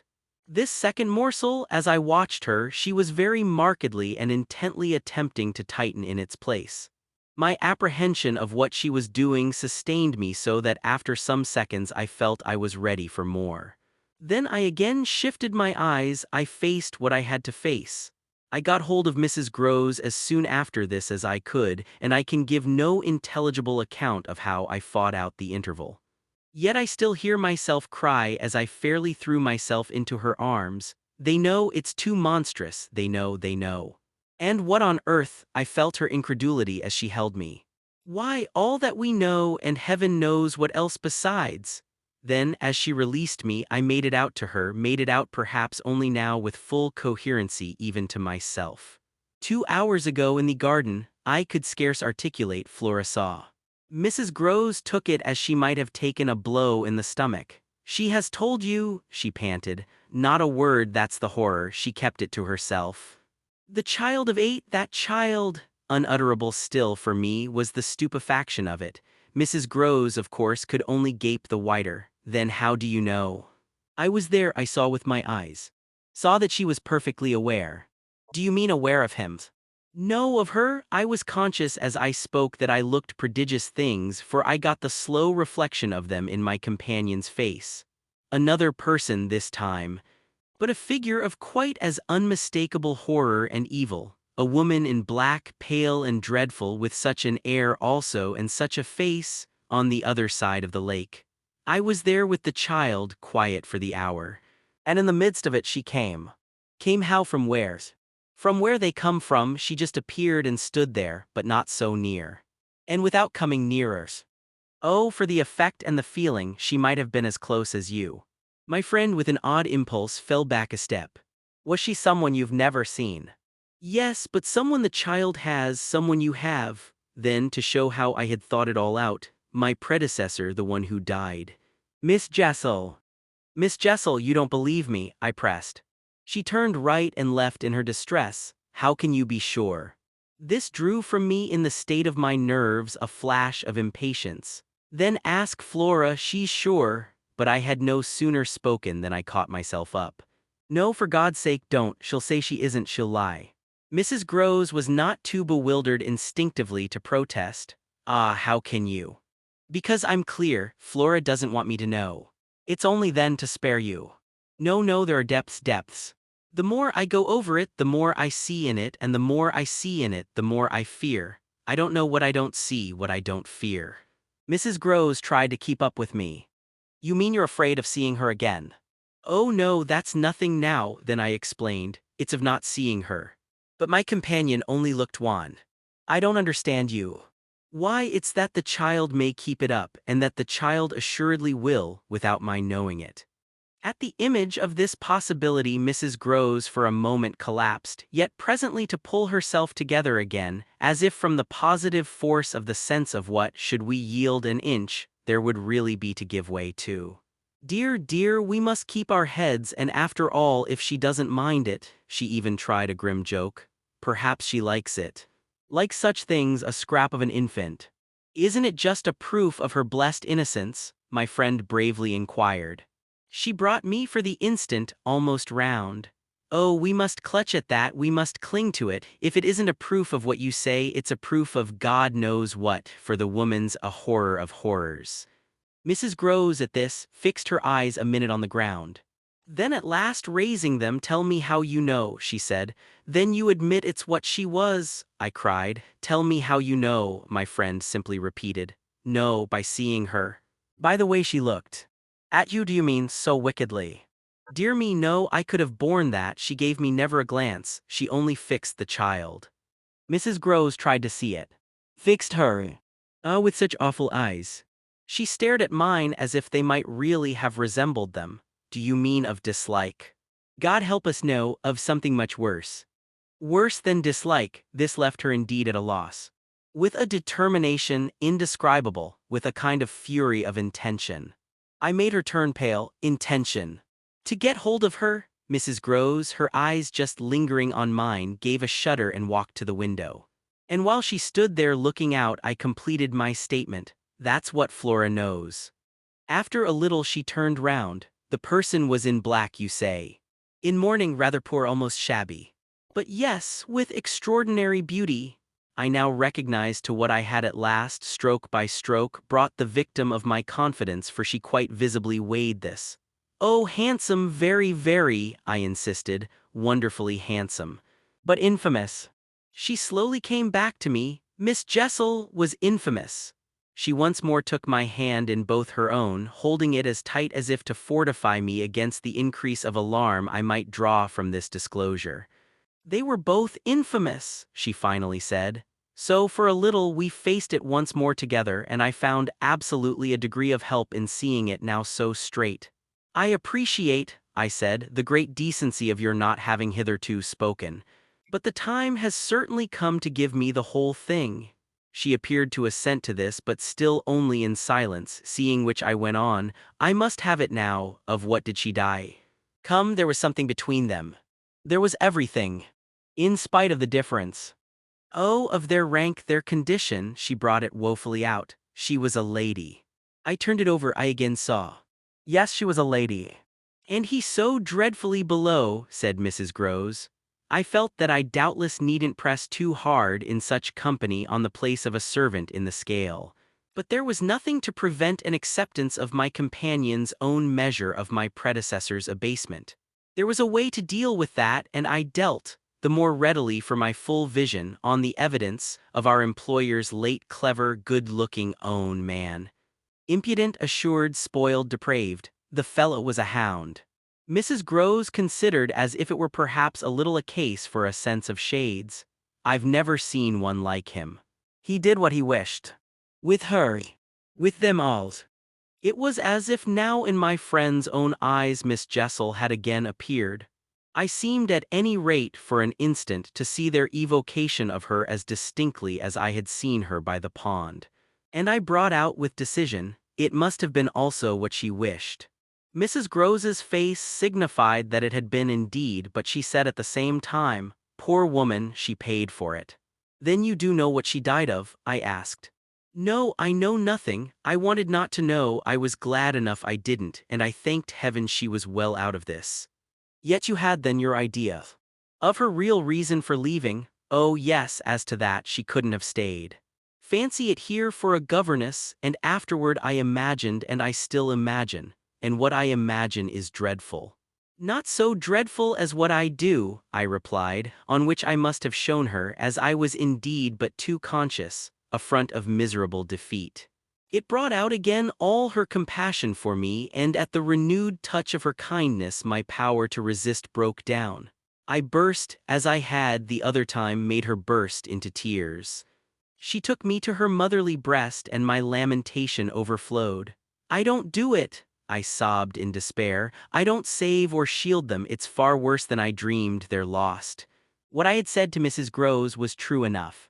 There were in the matter I had put before her depths and possibilities that I lacked resolution to sound, so that when we met once more in the wonder of it, we were of a common mind about the duty of resistance to extravagant fancies. We were to keep our heads if we should keep nothing else, difficult indeed as that might be in the face of what, in our prodigious experience, was least to be questioned. Late that night, while the house slept, we had another talk in my room, when she went all the way with me as to its being beyond doubt that I had seen exactly what I had seen. To hold her perfectly in the pinch of that, I found I had only to ask her how, if I had made it up, I came to be able to give, of each of the persons appearing to me, a picture disclosing to the last detail their special marks, a portrait on the exhibition of which she had instantly recognized and named them. She wished, of course, small blame, to sink the whole subject, and I was quick to assure her that my own interest in it had now violently taken the form of a search for the way to escape from it. I encountered her on the ground of a probability that with recurrence, for recurrence we took for granted, I should get used to my danger, distinctly professing that my personal exposure had suddenly become the least of my discomforts. It was my new suspicion that was intolerable. And yet even to this complication the later hours of the day had brought a little ease. On leaving her, after my first outbreak, I had of course returned to my pupils, associating the right remedy for my dismay with that sense of their charm which I had already found to be a thing I could positively cultivate and which had never failed me yet.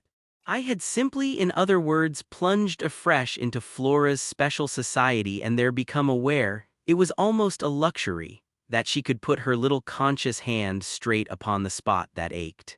She had looked at me in sweet speculation and then had accused me to my face of having cried.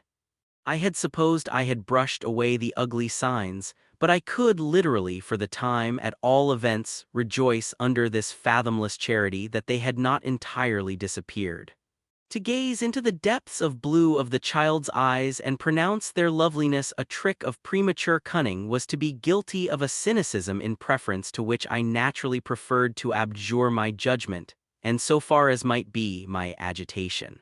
I couldn't abjure for merely wanting to, but I could repeat to Mrs. Grose, as I did there, over and over in the small hours, that with their voices in the air, their pressure on one's heart, and their fragrant faces against one's cheek, everything fell to the ground but their incapacity and their beauty. It was a pity that, somehow, to settle this once for all, I had equally to re-enumerate the signs of subtlety that, in the afternoon, by the lake had made a miracle of my show of self-possession. It was a pity to be obliged to re-investigate the certitude of the moment itself and repeat how it had come to me as a revelation that the inconceivable communion I then surprised was a matter, for either party, of habit.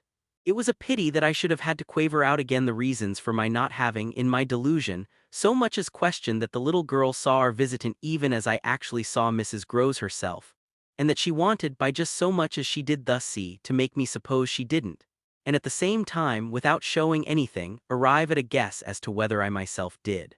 It was a pity that I needed once more to describe the portentous little activity by which she sought to divert my attention.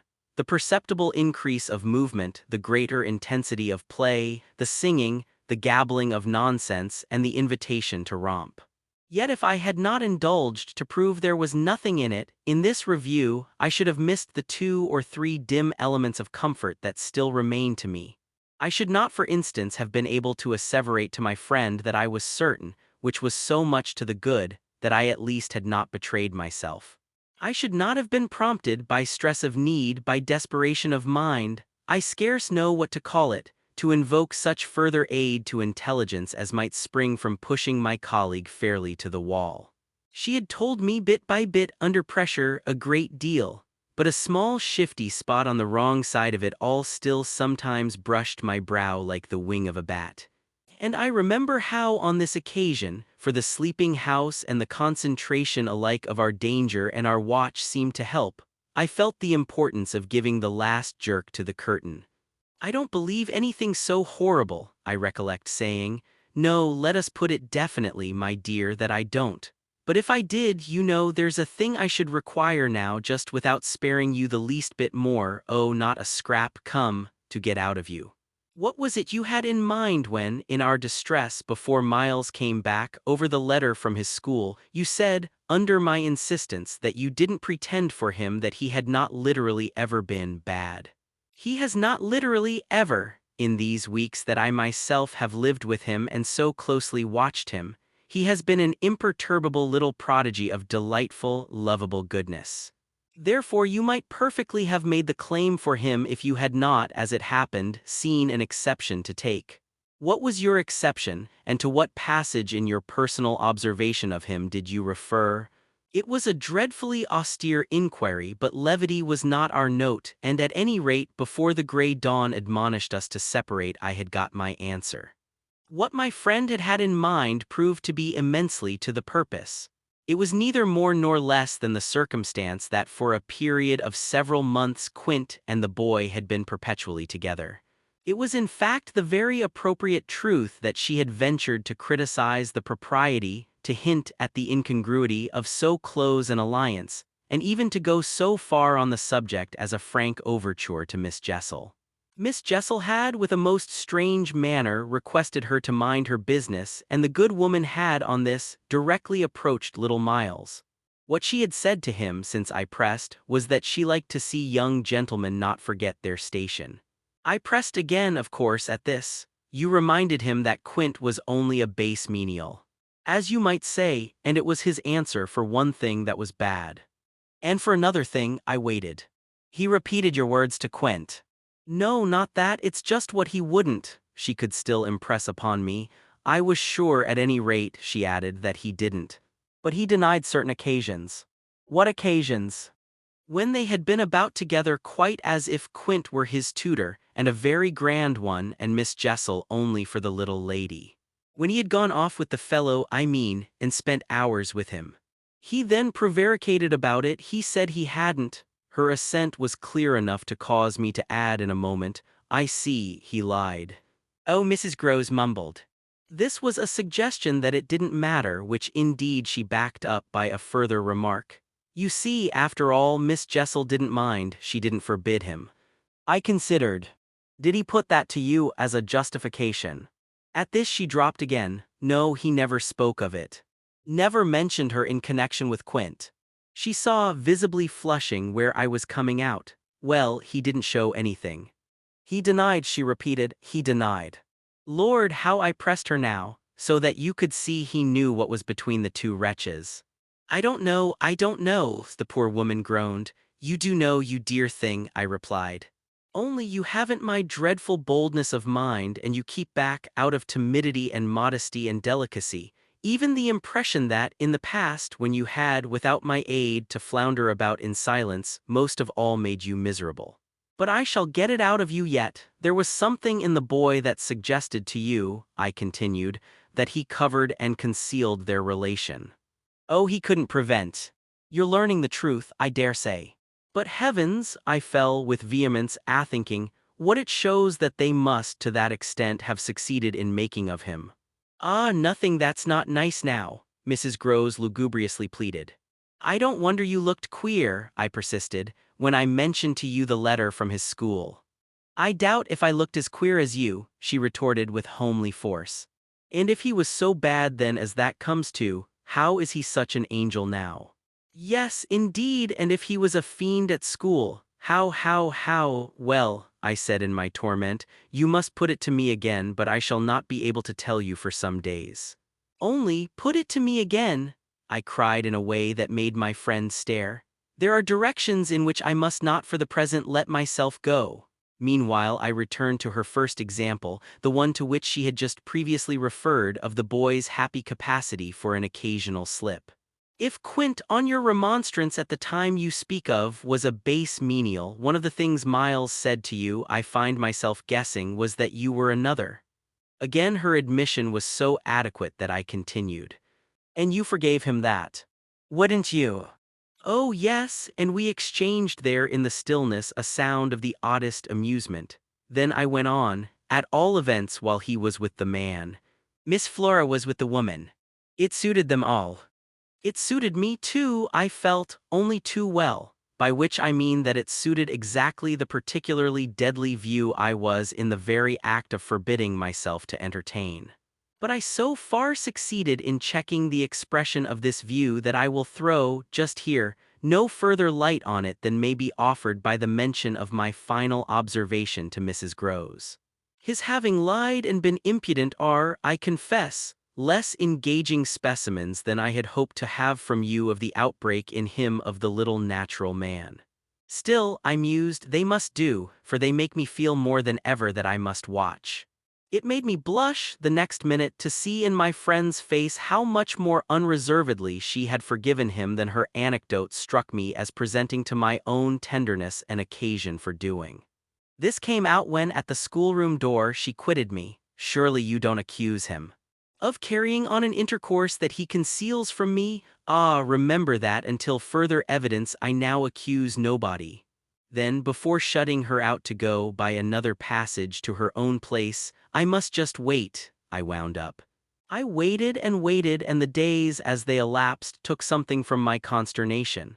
A very few of them, in fact, passing in constant sight of my pupils without a fresh incident, sufficed to give to grievous fancies and even to odious memories a kind of brush of the sponge.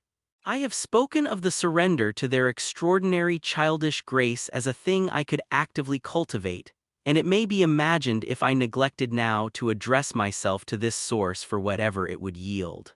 Stranger than I can express, certainly, was the effort to struggle against my new lights.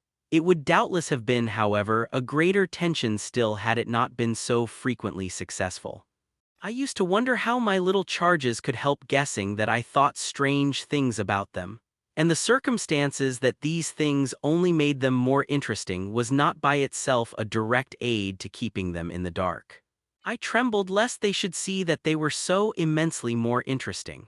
Putting things at the worst at all events, as in meditation I so often did, any clouding of their innocence could only be blameless and foredoomed as they were, a reason the more for taking risks. There were moments when, by an irresistible impulse, I found myself catching them up and pressing them to my heart. As soon as I had done so, I used to say to myself, "What will they think of that? Doesn't it betray too much?" It would have been easy to get into a sad, wild tangle about how much I might betray. But the real account, I feel, of the hours of peace that I could still enjoy was that the immediate charm of my companions was a beguilement still effective even under the shadow of the possibility that it was studied. For if it occurred to me that I might occasionally excite suspicion by the little outbreaks of my sharper passion for them, so too I remember wondering if I mightn't see a queerness in the traceable increase of their own demonstrations. They were at this period extravagantly and preternaturally fond of me, which, after all, I could reflect, was no more than a graceful response in children perpetually bowed over and hugged. The homage of which they were so lavish succeeded, in truth, for my nerves, quite as well as if I never appeared to myself, as I may say, literally to catch them at a purpose in it. They had never, I think, wanted to do so many things for their poor protectress. I mean, though they got their lessons better and better, which was naturally what would please her most in the way of diverting, entertaining, surprising her. Reading her passages, telling her stories, acting her charades, pouncing out at her in disguises as animals and historical characters, and above all astonishing her by the pieces they had secretly got by heart and could interminably recite. I should never get to the bottom were I to let myself go even now of the prodigious private commentary, all under still more private correction, with which, in these days, I overscored their full hours. They had shown me from the first a facility for everything, a general faculty which, taking a fresh start, achieved remarkable flights. They got their little tasks as if they loved them, and indulged from the mere exuberance of the gift in the most unimposed little miracles of memory. They not only popped out at me as tigers and as Romans, but as Shakespeareans, astronomers, and navigators. This was so singularly the case that it had presumably much to do with the fact as to which, at the present day, I am at a loss for a different explanation. I allude to my unnatural composure on the subject of another school for Miles. What I remember is that I was content not, for the time, to open the question, and that contentment must have sprung from the sense of his perpetually striking show of cleverness. He was too clever for a bad governess, for a parson's daughter, to spoil. And the strangest if not the brightest thread in the pensive embroidery I just spoke of was the impression I might have got, if I had dared to work it out, that he was under some influence operating in his small intellectual life as a tremendous incitement. If it was easy to reflect, however, that such a boy could postpone school, it was at least as marked that for such a boy to have been kicked out by a schoolmaster was a mystification without end. Let me add that in their company now, and I was careful almost never to be out of it, I could follow no scent very far. We lived in a cloud of music and love and success and private theatricals. The musical sense in each of the children was of the quickest, but the elder in especial had a marvelous knack of catching and repeating. The schoolroom piano broke into all gruesome fancies. And when that failed, there were confabulations in corners, with a sequel of one of them going out in the highest spirits in order to come in as something new. I had had brothers myself, and it was no revelation to me that little girls could be slavish idolaters of little boys. What surpassed everything was that there was a little boy in the world who could have for the inferior age, sex, and intelligence so fine a consideration. They were extraordinarily at one, and to say that they never either quarreled or complained is to make the note of praise coarse for their quality of sweetness. Sometimes, indeed, when I dropped into coarseness, I perhaps came across traces of little understandings between them by which one of them should keep me occupied while the other slipped away. There is a naïve side, I suppose, in all diplomacy, but if my pupils practiced upon me, it was surely with the minimum of grossness. It was all in the other quarter that, after a lull, the grossness broke out. I find that I really hang back, but I must take my plunge. In going on with the record of what was hideous at Bly, I not only challenge the most liberal faith, for which I little care, but, and this is another matter, I renew what I myself suffered, I again push my way through it to the end. There came suddenly an hour after which, as I look back, the affair seems to me to have been all pure suffering. But I have at least reached the heart of it, and the straightest road out is doubtless to advance. One evening, with nothing to lead up or to prepare it, I felt the cold touch of the impression that had breathed on me the night of my arrival, and which, much lighter than, as I have mentioned, I should probably have made little of in memory had my subsequent sojourn been less agitated. I had not gone to bed, I sat reading by a couple of candles. There was a roomful of old books at Bly, last-century fiction, some of it which, to the extent of a distinctly deprecated renown, but never to so much as that of a stray specimen, had reached the sequestered home and appealed to the unavowed curiosity of my youth. I remember that the book I had in my hand was Fielding's Amelia, also that I was wholly awake. I recall further both a general conviction that it was horribly late and a particular objection to looking at my watch. I figure, finally, that the white curtain draping, in the fashion of those days, the head of Flora's little bed, shrouded, as I had assured myself long before, the perfection of childish rest. I recollect in short that though I was deeply interested in my author, I found myself, at the turn of a page and with his spell all scattered, looking straight up from him and hard at the door of my room. There was a moment during which I listened, reminded of the faint sense I had had the first night of there being something undefinably astir in the house, and noted the soft breath of the open casement just move the half-drawn blind.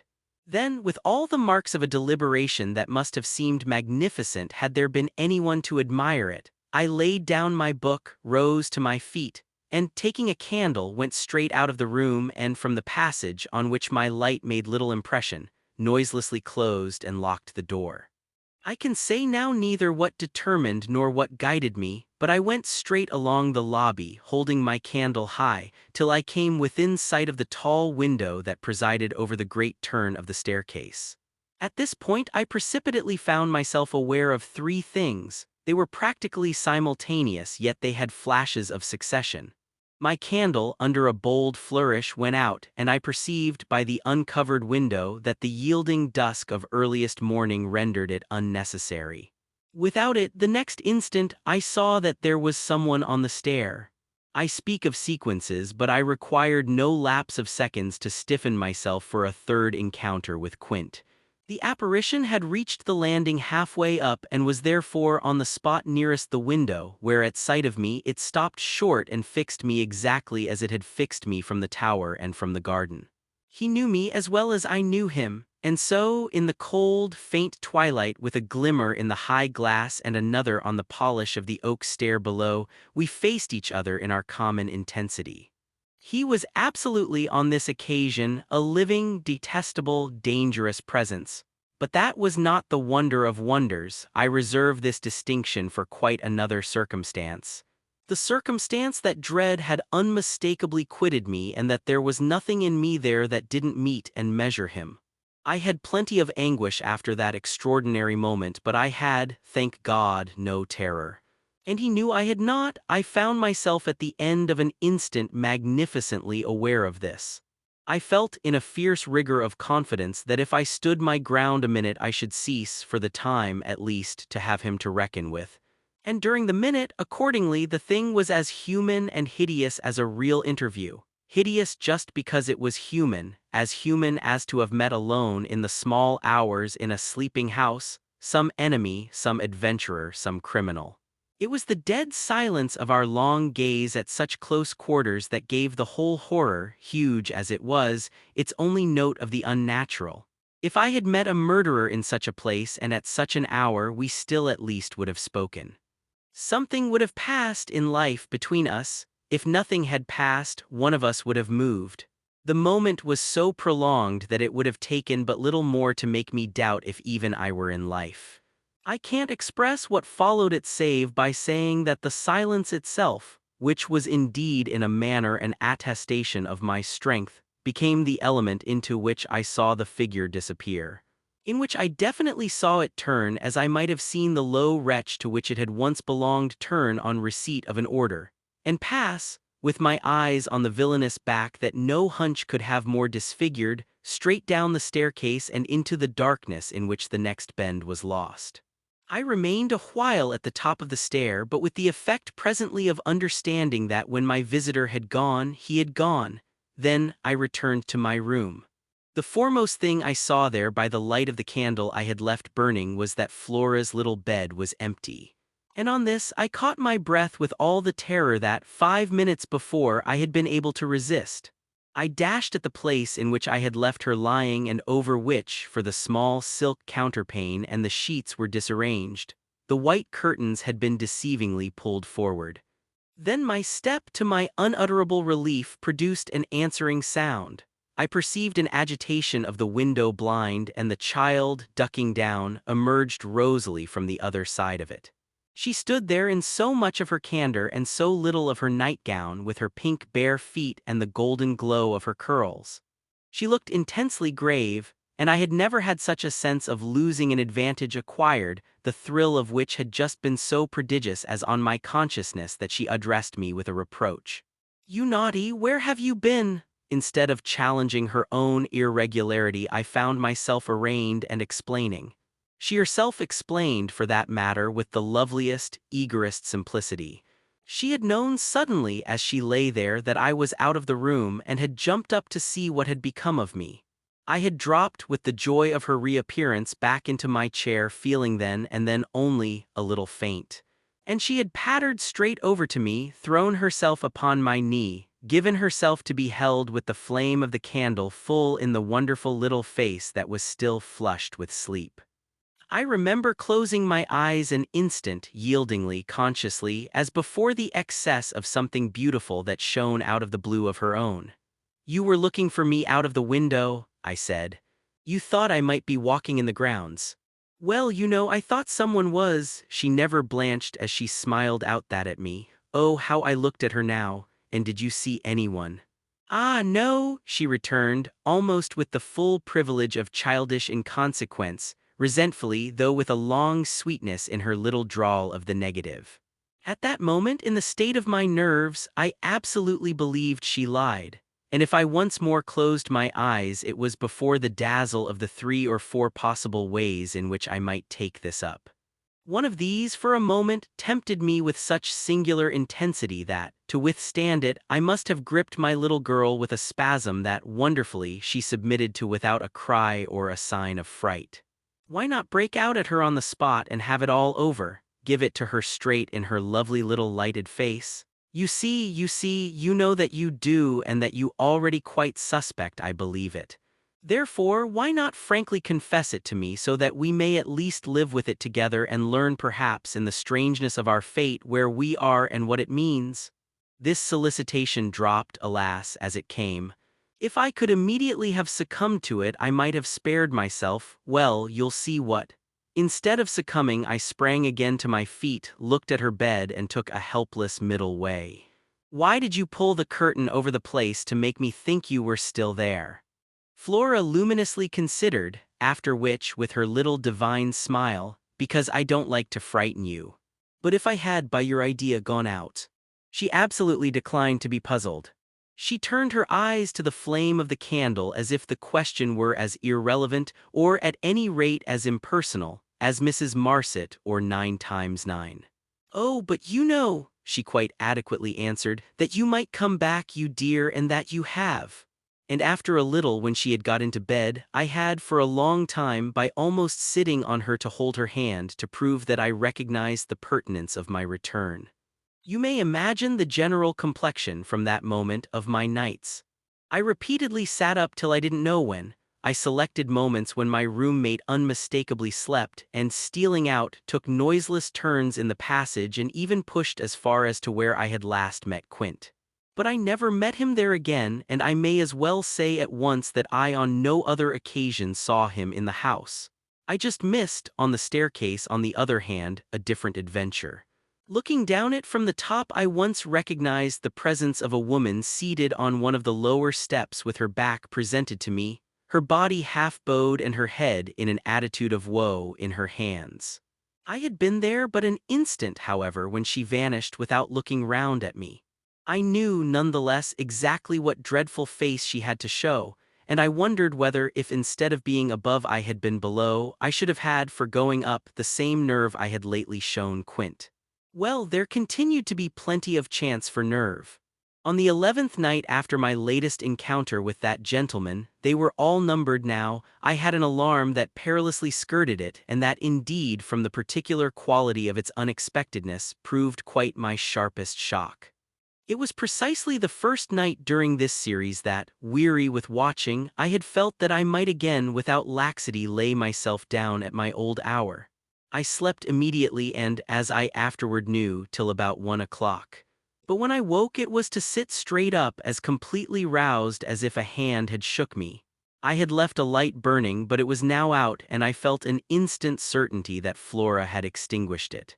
This brought me to my feet and straight, in the darkness, to her bed, which I found she had left.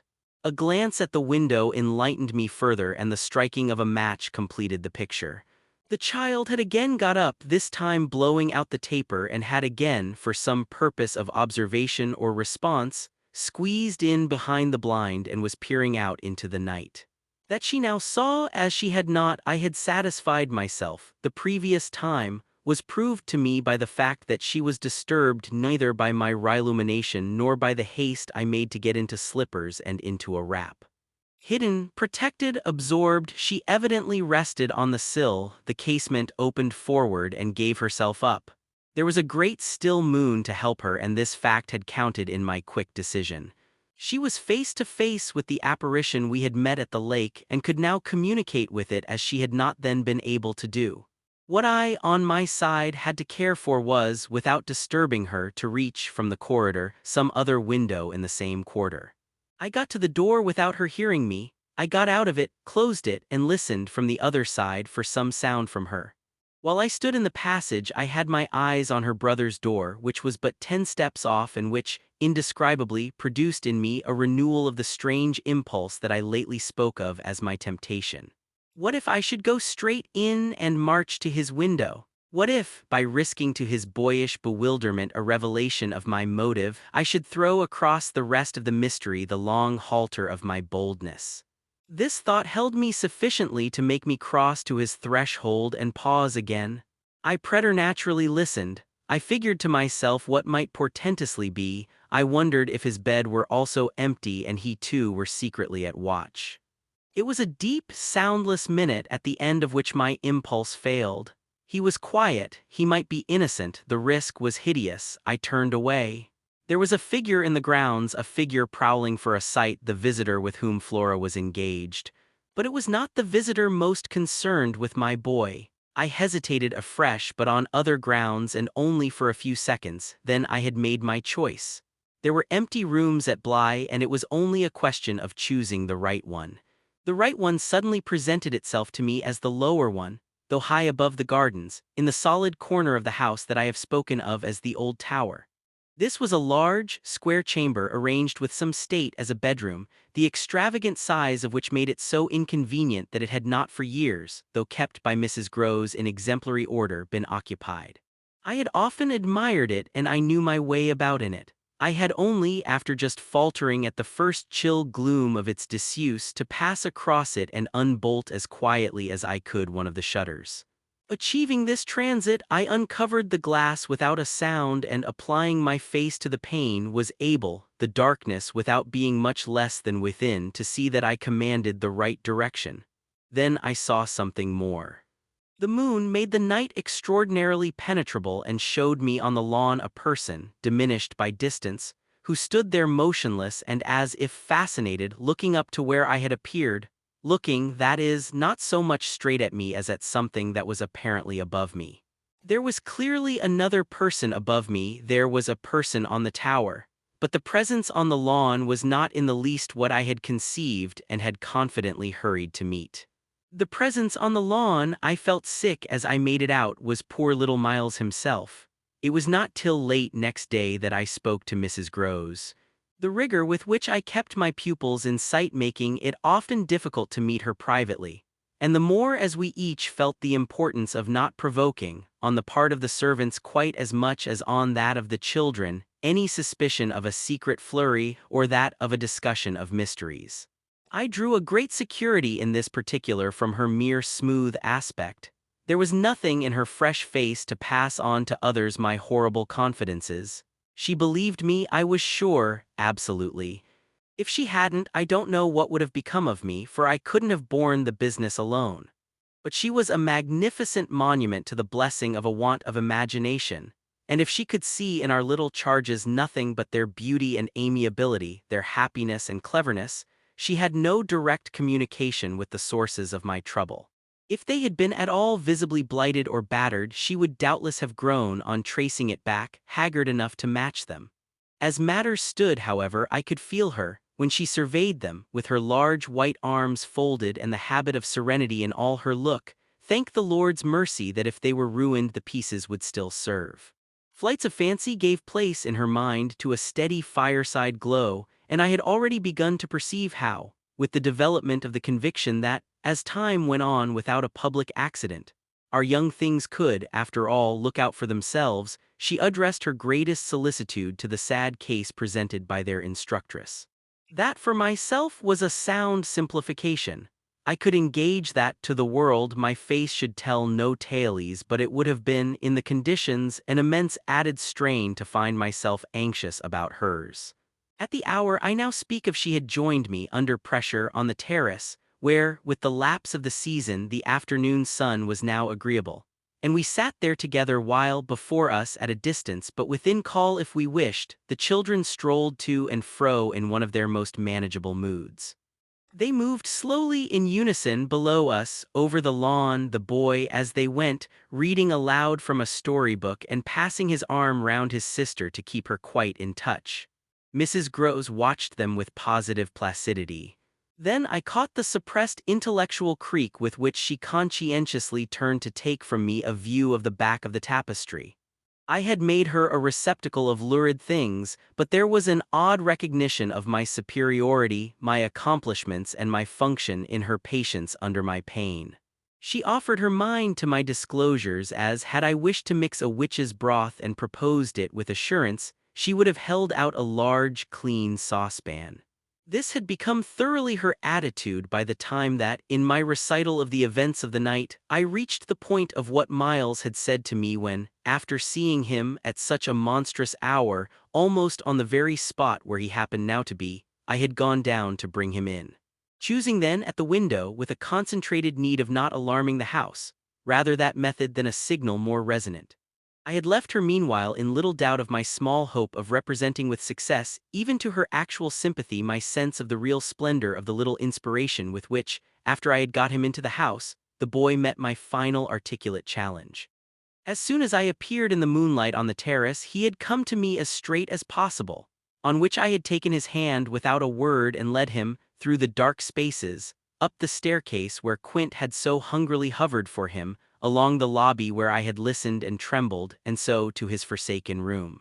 Not a sound on the way had passed between us, and I had wondered, oh, how I had wondered, if he were groping about in his little mind for something plausible and not too grotesque. It would tax his invention, certainly, and I felt this time over his real embarrassment a curious thrill of triumph.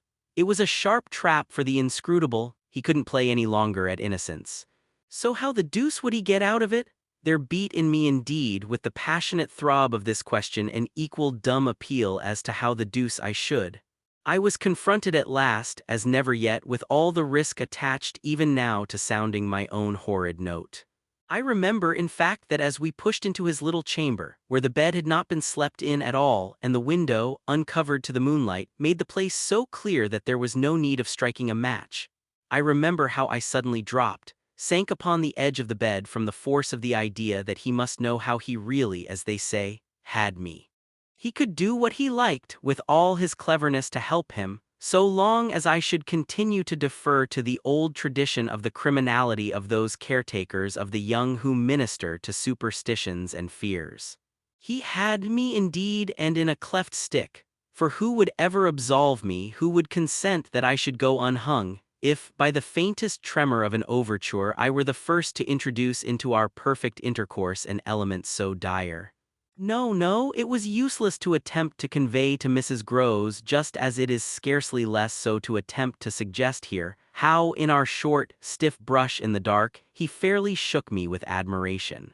I was of course thoroughly kind and merciful. Never yet had I placed on his little shoulders hands of such tenderness as those with which, while I rested against the bed, I held him there well under fire. I had no alternative but in form at least to put it to him. You must tell me now and all the truth. What did you go out for? What were you doing there? I can still see his wonderful smile, the whites of his beautiful eyes, and the uncovering of his little teeth shine to me in the dusk. If I tell you why, will you understand? My heart, at this, leaped into my mouth.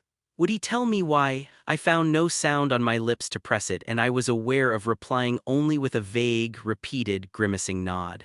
He was gentleness itself, and while I wagged my head at him, he stood there more than ever a little fairy prince. It was his brightness, indeed, that gave me a respite. Would it be so great if he were really going to tell me? Well, he said at last, just exactly in order that you should do this. Do what? Think me for a change bad. I shall never forget the sweetness and gaiety with which he brought out the word, nor how, on top of it, he bent forward and kissed me. It was practically the end of everything. I met his kiss and I had to make, while I folded him for a minute in my arms, the most stupendous effort not to cry.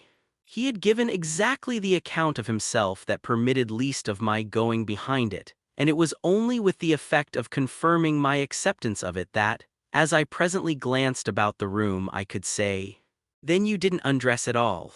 He fairly glittered in the gloom. "Not at all, I sat up and read." "And when did you go down?"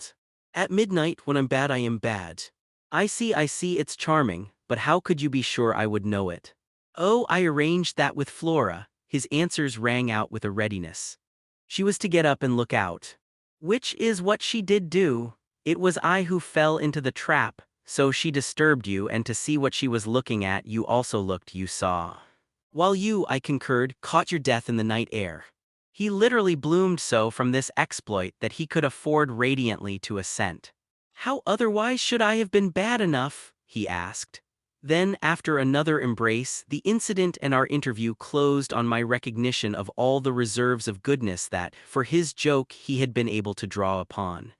The particular impression I had received proved in the morning light, I repeat, not quite successfully presentable to Mrs. Groves, though I reinforced it with the mention of still another remark that he had made before we separated. "It all lies in half a dozen words," I said to her, "words that really settle the matter. Think you know what I might do." He threw that off to show me how good he is. He knows down to the ground what he might do. That's what he gave them a taste of at school. "Lord, you do change," cried my friend. "I don't change, I simply make it out. The four, depend upon it, perpetually meet. If on either of these last nights you had been with either child, you would clearly have understood. The more I've watched and waited, the more I've felt that if there were nothing else to make it sure, it would be made so by the systematic silence of each. Never, by a slip of the tongue, have they so much as alluded to either of their old friends, any more than Miles has alluded to his expulsion. Oh yes, we may sit here and look at them, and they may show off to us there to their fill. But even while they pretend to be lost in their fairy tale, they're steeped in their vision of the dead restored. He's not reading to her," I declared. "They're talking of them, they're talking horrors." I go on, I know, as if I were crazy. "And it's a wonder I'm not. What I've seen would have made you so, but it has only made me more lucid, made me get hold of still other things. My lucidity must have seemed awful, but the charming creatures who were victims of it, passing and repassing in their interlocked sweetness, gave my colleague something to hold on by. And I felt how tight she held as, without stirring in the breath of my passion, she covered them still with her eyes. Of what other things have you got hold? Why, of the very things that have delighted, fascinated, and yet, at bottom, as I now so strangely see, mystified and troubled me. They're more than earthly beauty, they're absolutely unnatural goodness. It's a game," I went on, "it's a policy and a fraud. On the part of little darlings. As yet mere lovely babies. Yes, mad as that seems, the very act of bringing it out really helped me to trace it, follow it all up and piece it all together. They haven't been good, they've only been absent. It has been easy to live with them because they're simply leading a life of their own. They're not mine, they're not ours, they're his and they're hers. Quince and that woman's. Quince and that woman's. They want to get to them." Oh, how at this poor Mrs. Groves appeared to study them, but for what? For the love of all the evil that, in those dreadful days, the pair put into them. And to ply them with that evil still to keep up the work of demons is what brings the others back. "Laws," said my friend under her breath. The exclamation was homely, but it revealed a real acceptance of my further proof of what, in the bad time, for there had been a worse even than this, must have occurred. There could have been no such justification for me as the plain assent of her experience to whatever depth of depravity I found credible in our brace of scoundrels. It was in obvious submission of memory that she brought out after a moment. "They were rascals, but what can they now do?" she pursued. "Do," I echoed so loud that Miles and Flora, as they passed at their distance, paused an instant in their walk and looked at us. Don't they do enough? I demanded in a lower tone while the children, having smiled and nodded and kissed hands to us, resumed their exhibition. We were held by it a minute, then I answered. They can destroy them? At this my companion did turn, but the inquiry she launched was a silent one, the effect of which was to make me more explicit. They don't know as yet quite how, but they're trying hard. They're seen only across, as it were, and beyond, in strange places and on high places, the top of towers, the roof of houses, the outside of windows, the further edge of pools. But there's a deep design on either side to shorten the distance and overcome the obstacle, and the success of the tempters is only a question of time. They've only to keep to their suggestions of danger. For the children to come and perish in the attempt. Mrs. Groves slowly got up and I scrupulously added.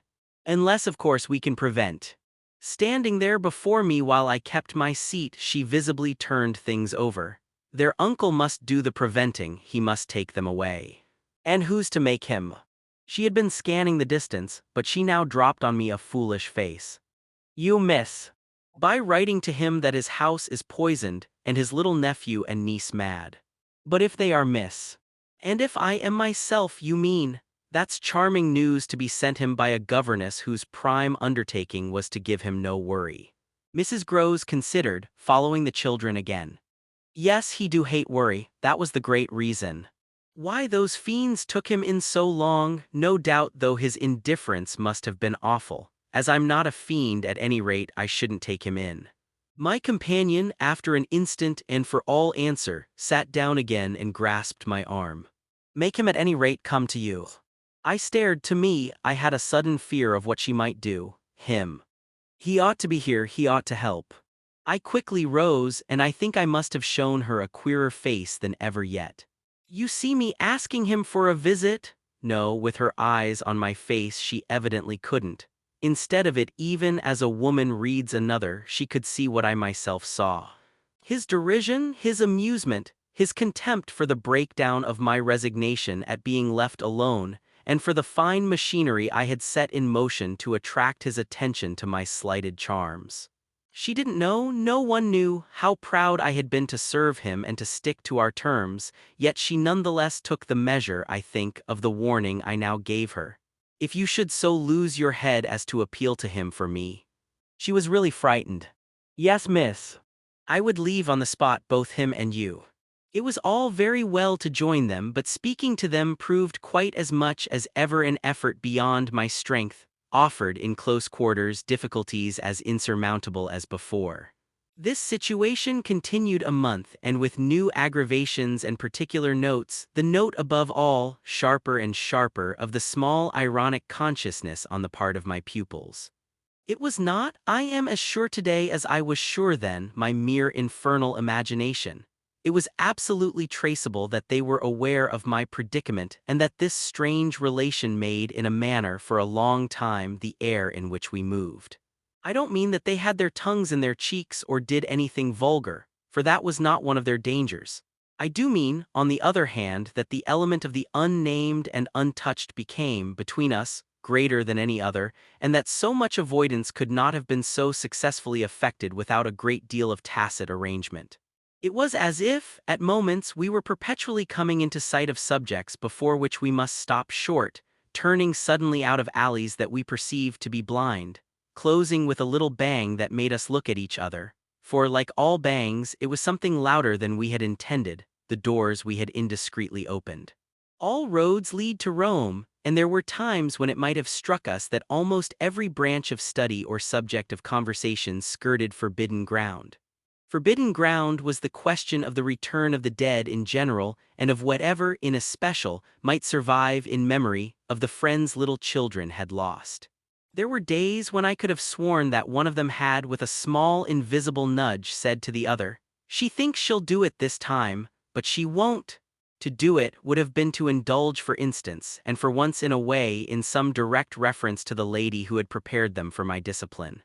They had a delightful, endless appetite for passages in my own history, to which I had again and again treated them.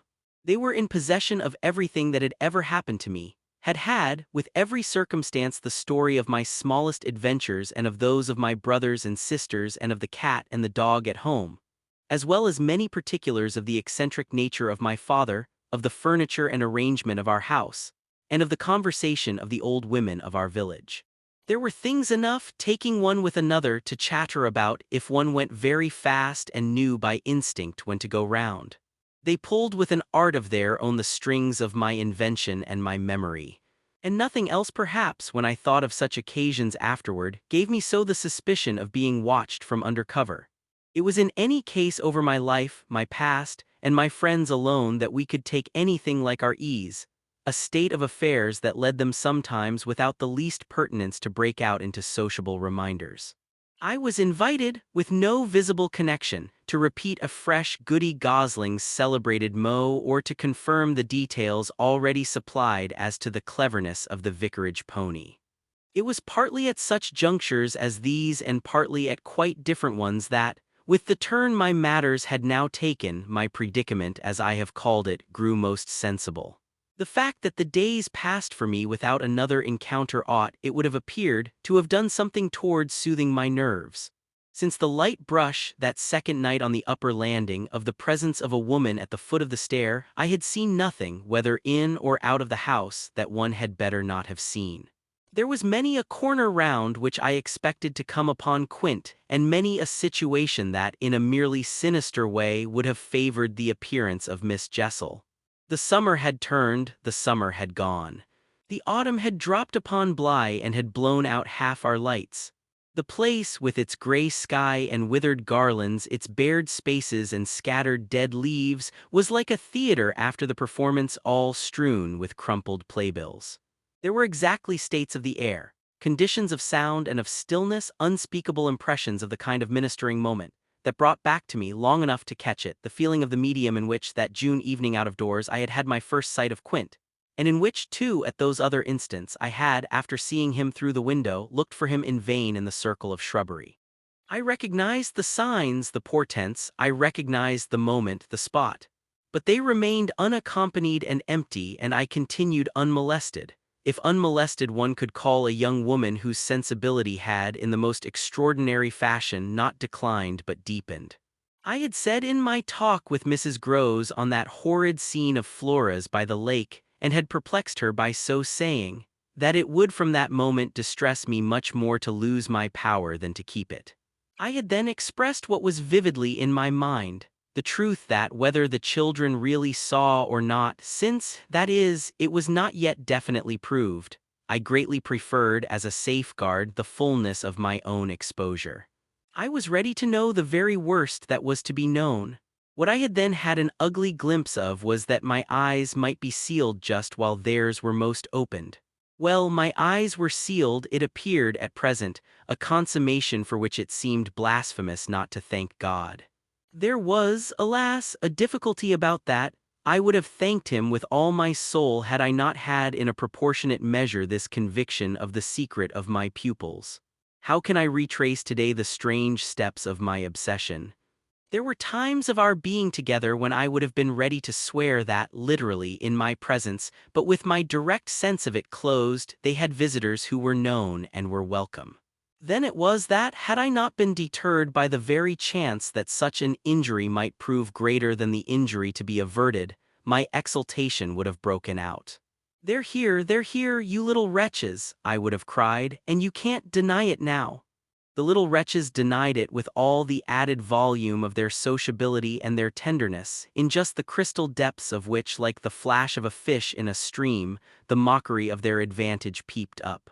The shock, in truth, had sunk into me still deeper than I knew on the night when, looking out to see either Quint or Miss Jessel under the stars, I had beheld the boy over whose rest I watched and who had immediately brought in with him, had straightway there turned it on me, the lovely upward look with which, from the battlements above me, the hideous apparition of Quint had played. If it was a question of a scare, my discovery on this occasion had scared me more than any other, and it was in the condition of nerves produced by it that I made my actual inductions. They harassed me so that sometimes, at odd moments, I shut myself up audibly to rehearse. It was at once a fantastic relief and a renewed despair. the manner in which I might come to the point. I approached it from one side and the other while in my room I flung myself about, but I always broke down in the monstrous utterance of names. As they died away on my lips, I said to myself that I should indeed help them to represent something infamous, if, by pronouncing them, I should violate as rare a little case of instinctive delicacy as any schoolroom probably had ever known. When I said to myself, "They have the manners to be silent, and you, trusted as you are, the baseness to speak," I felt myself crimson and I covered my face with my hands. After these secret scenes I chattered more than ever, going on volubly enough till one of our prodigious palpable hushes occurred. I can call them nothing else, the strange, dizzy lift or swim, I try for terms, into a stillness. A pause of all life that had nothing to do with the more or less noise that at the moment we might be engaged in making, and that I could hear through any deepened exhilaration or quickened recitation or louder strum of the piano. Then it was that the others, the outsiders, were there. Though they were not angels, they passed, as the French say, causing me, while they stayed, to tremble with the fear of their addressing to their younger victims some yet more infernal message or more vivid image than they had thought good enough for myself. What it was most impossible to get rid of was the cruel idea that, whatever I had seen, Miles and Flora saw more things terrible and unguessable, and that sprang from dreadful passages of intercourse in the past. Such things naturally left on the surface, for the time, a chill which we vociferously denied that we felt, and we had all three, with repetition, got into such splendid training that we went, each time almost automatically, to mark the close of the incident through the very same movements. It was striking of the children, at all events, to kiss me inveterately with a kind of wild irrelevance and never to fail one or the other of the precious question that had helped us through many a peril. "When do you think he will come? Don't you think we ought to write?" There was nothing like that inquiry we found by experience for carrying off an awkwardness. He, of course, was their uncle in Harley Street, and we lived in much profusion of theory that he might at any moment arrive to mingle in our circle. It was impossible to have given less encouragement than he had done to such a doctrine, but if we had not had the doctrine to fall back upon, we should have deprived each other of some of our finest exhibitions. He never wrote to them, that may have been selfish, but it was a part of the flattery of his trust of me. For the way in which a man pays his highest tribute to a woman is apt to be but by the more festal celebration of one of the sacred laws of his comfort. And I held that I carried out the spirit of the pledge given not to appeal to him when I let my charges understand that their own letters were but charming literary exercises. They were too beautiful to be posted. I kept them myself. I have them all to this hour. This was a rule indeed which only added to the satiric effect of my being plied with the supposition that he might at any moment be among us. It was exactly as if my charges knew how almost more awkward than anything else that might be for me. There appears to me, moreover, as I look back, no note in all this more extraordinary than the mere fact that, in spite of my tension and of their triumph, I never lost patience with them. Adorable they must in truth have been. I now reflect that I didn't in these days hate them. Would exasperation, however, if relief had longer been postponed, finally have betrayed me? It little matters, for relief arrived. I call it relief, though it was only the relief that a snap brings to a strain or the burst of a thunderstorm to a day of suffocation. It was at least change, and it came with a rush. Walking to church a certain Sunday morning, I had little Miles at my side and his sister in advance of us and at Mrs. Grose's, well in sight. It was a crisp, clear day, the first of its order for some time. The night had brought a touch of frost, and the autumn air, bright and sharp, made the church bells almost gay. It was an odd accident of thought that I should have happened at such a moment to be particularly and very gratefully struck with the obedience of my little charges. Why did they never resent my inexorable, my perpetual society? Something or other had brought nearer home to me that I had all but pinned the boy to my shawl, and that, in the way our companions were marshaled before me, I might have appeared to provide against some danger of rebellion. I was like a jailer with an eye to possible surprises and escapes. But all this belonged, I mean their magnificent little surrender, just to the special array of the facts that were most abysmal. turned out for Sunday by his uncle's tailor, who had had a free hand and a notion of pretty waistcoats and of his grand little heir, Miles's whole title to independence, the rights of his sex and situation, were so stamped upon him that if he had suddenly struck for freedom I should have had nothing to say. I was by the strangest of chances wondering how I should meet him when the revolution unmistakably occurred. I call it a revolution because I now see how, with the word he spoke, the curtain rose on the last act of my dreadful drama, and the catastrophe was precipitated. "Look here, my dear, you know," he charmingly said, "when in the world, please, am I going back to school?" Transcribed here, the speech sounds harmless enough, particularly as uttered in the sweet, high, casual pipe with which, at all interlocutors, but above all at his eternal governess, he threw off intonations as if he were tossing roses. There was something in them that always made one catch, and I caught, at any rate, now so effectually that I stopped as short as if one of the trees of the park had fallen across the road. There was something new on the spot between us, and he was perfectly aware that I recognized it, though, to enable me to do so, he had no need to look a whit less candid and charming than usual. I could feel in him how he already, from my at first finding nothing to reply, perceived the advantage he had gained. I was so slow to find anything that he had plenty of time, after a minute, to continue with his suggestive but inconclusive smile. "You know, my dear, that for a fellow to be with a lady always—" His "my dear" was constantly on his lips for me, and nothing could have expressed more the exact shade of the sentiment with which I desired to inspire my pupils than its fond familiarity. It was so respectfully easy. But oh, how I felt that at present I must pick my own phrases. I remember that, to gain time, I tried to laugh, and I seemed to see in the beautiful face with which he watched me how ugly and queer I looked. "And always with the same lady?" I returned. He neither blanched nor winked. The whole thing was virtually out between us.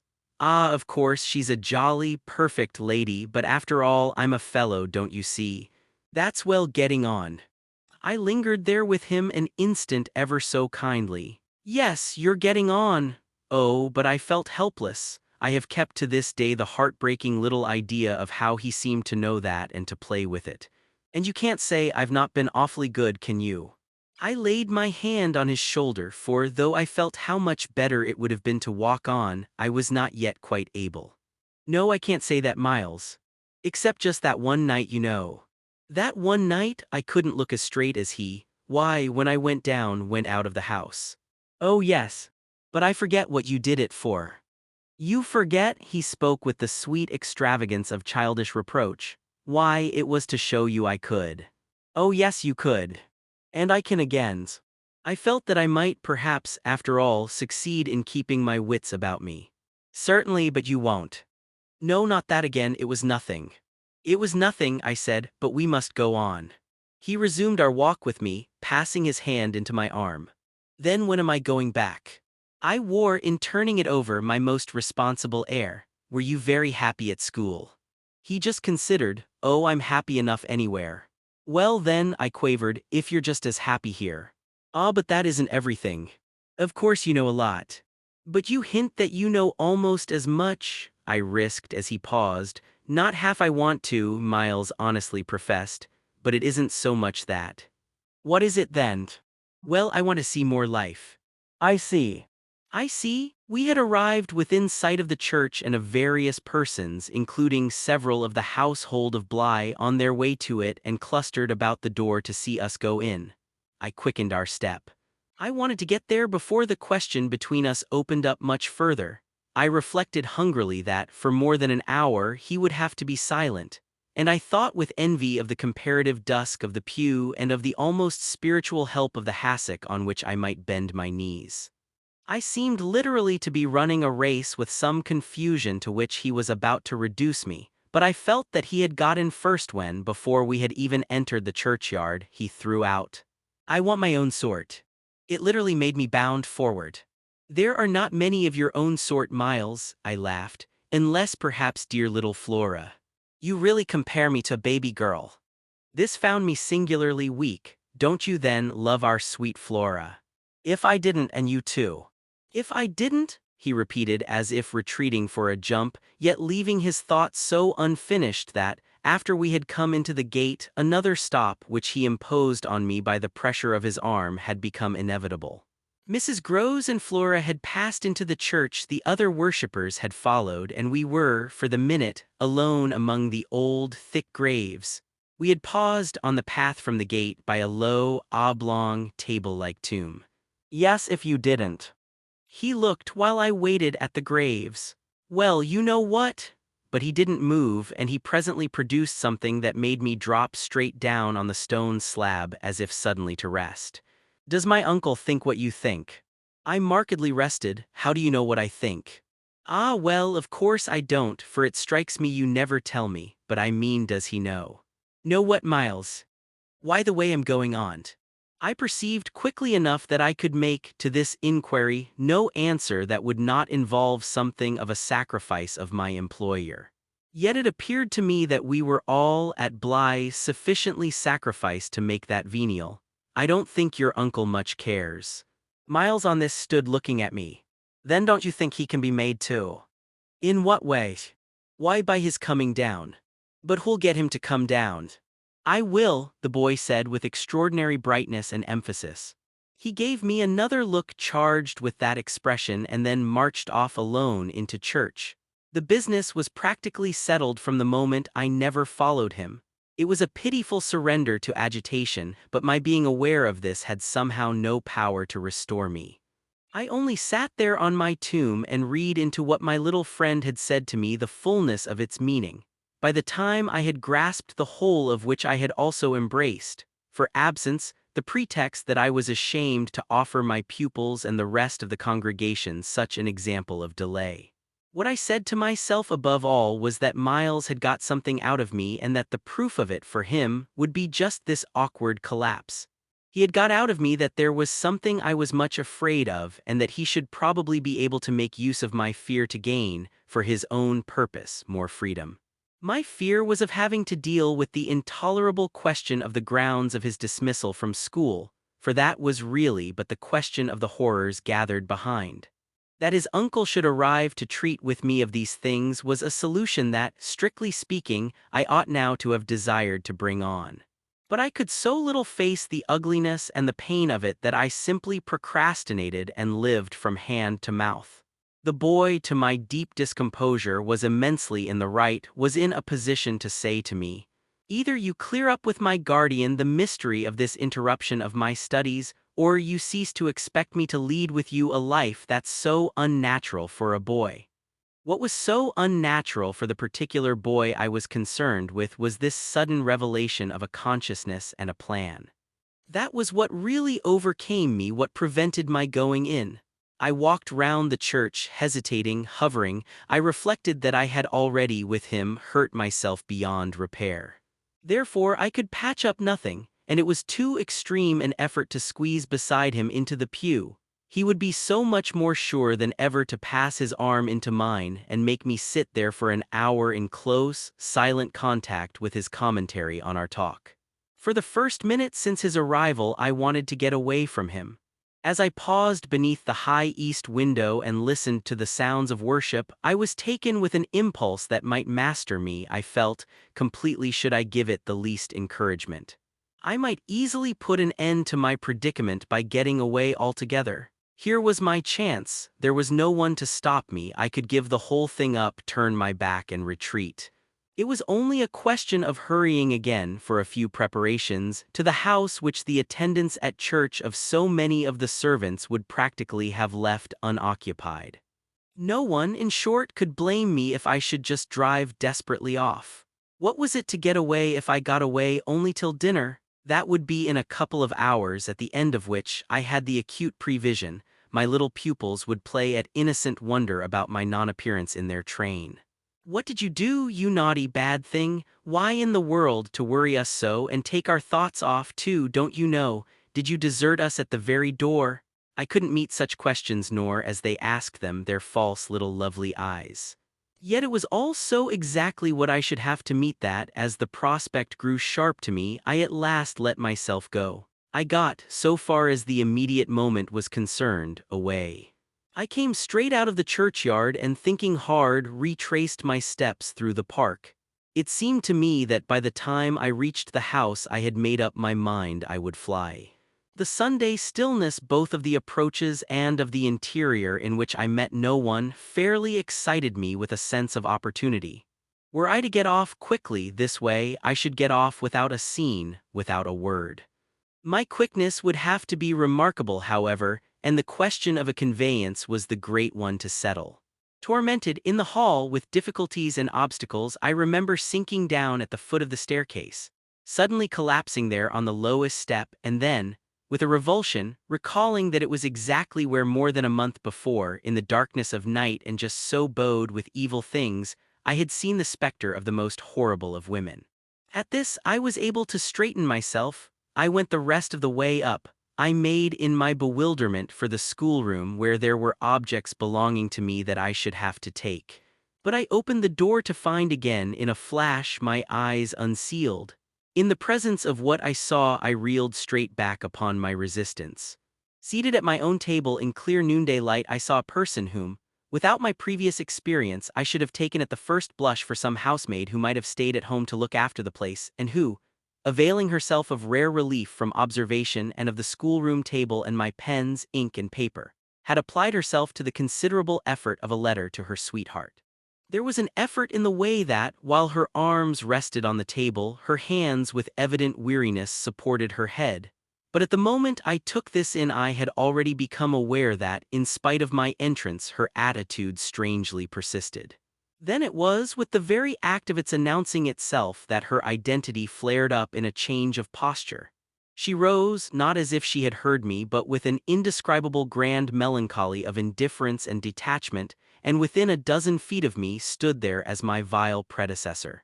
Dishonored and tragic, she was all before me, but even as I fixed and for memory secured it, the awful image passed away.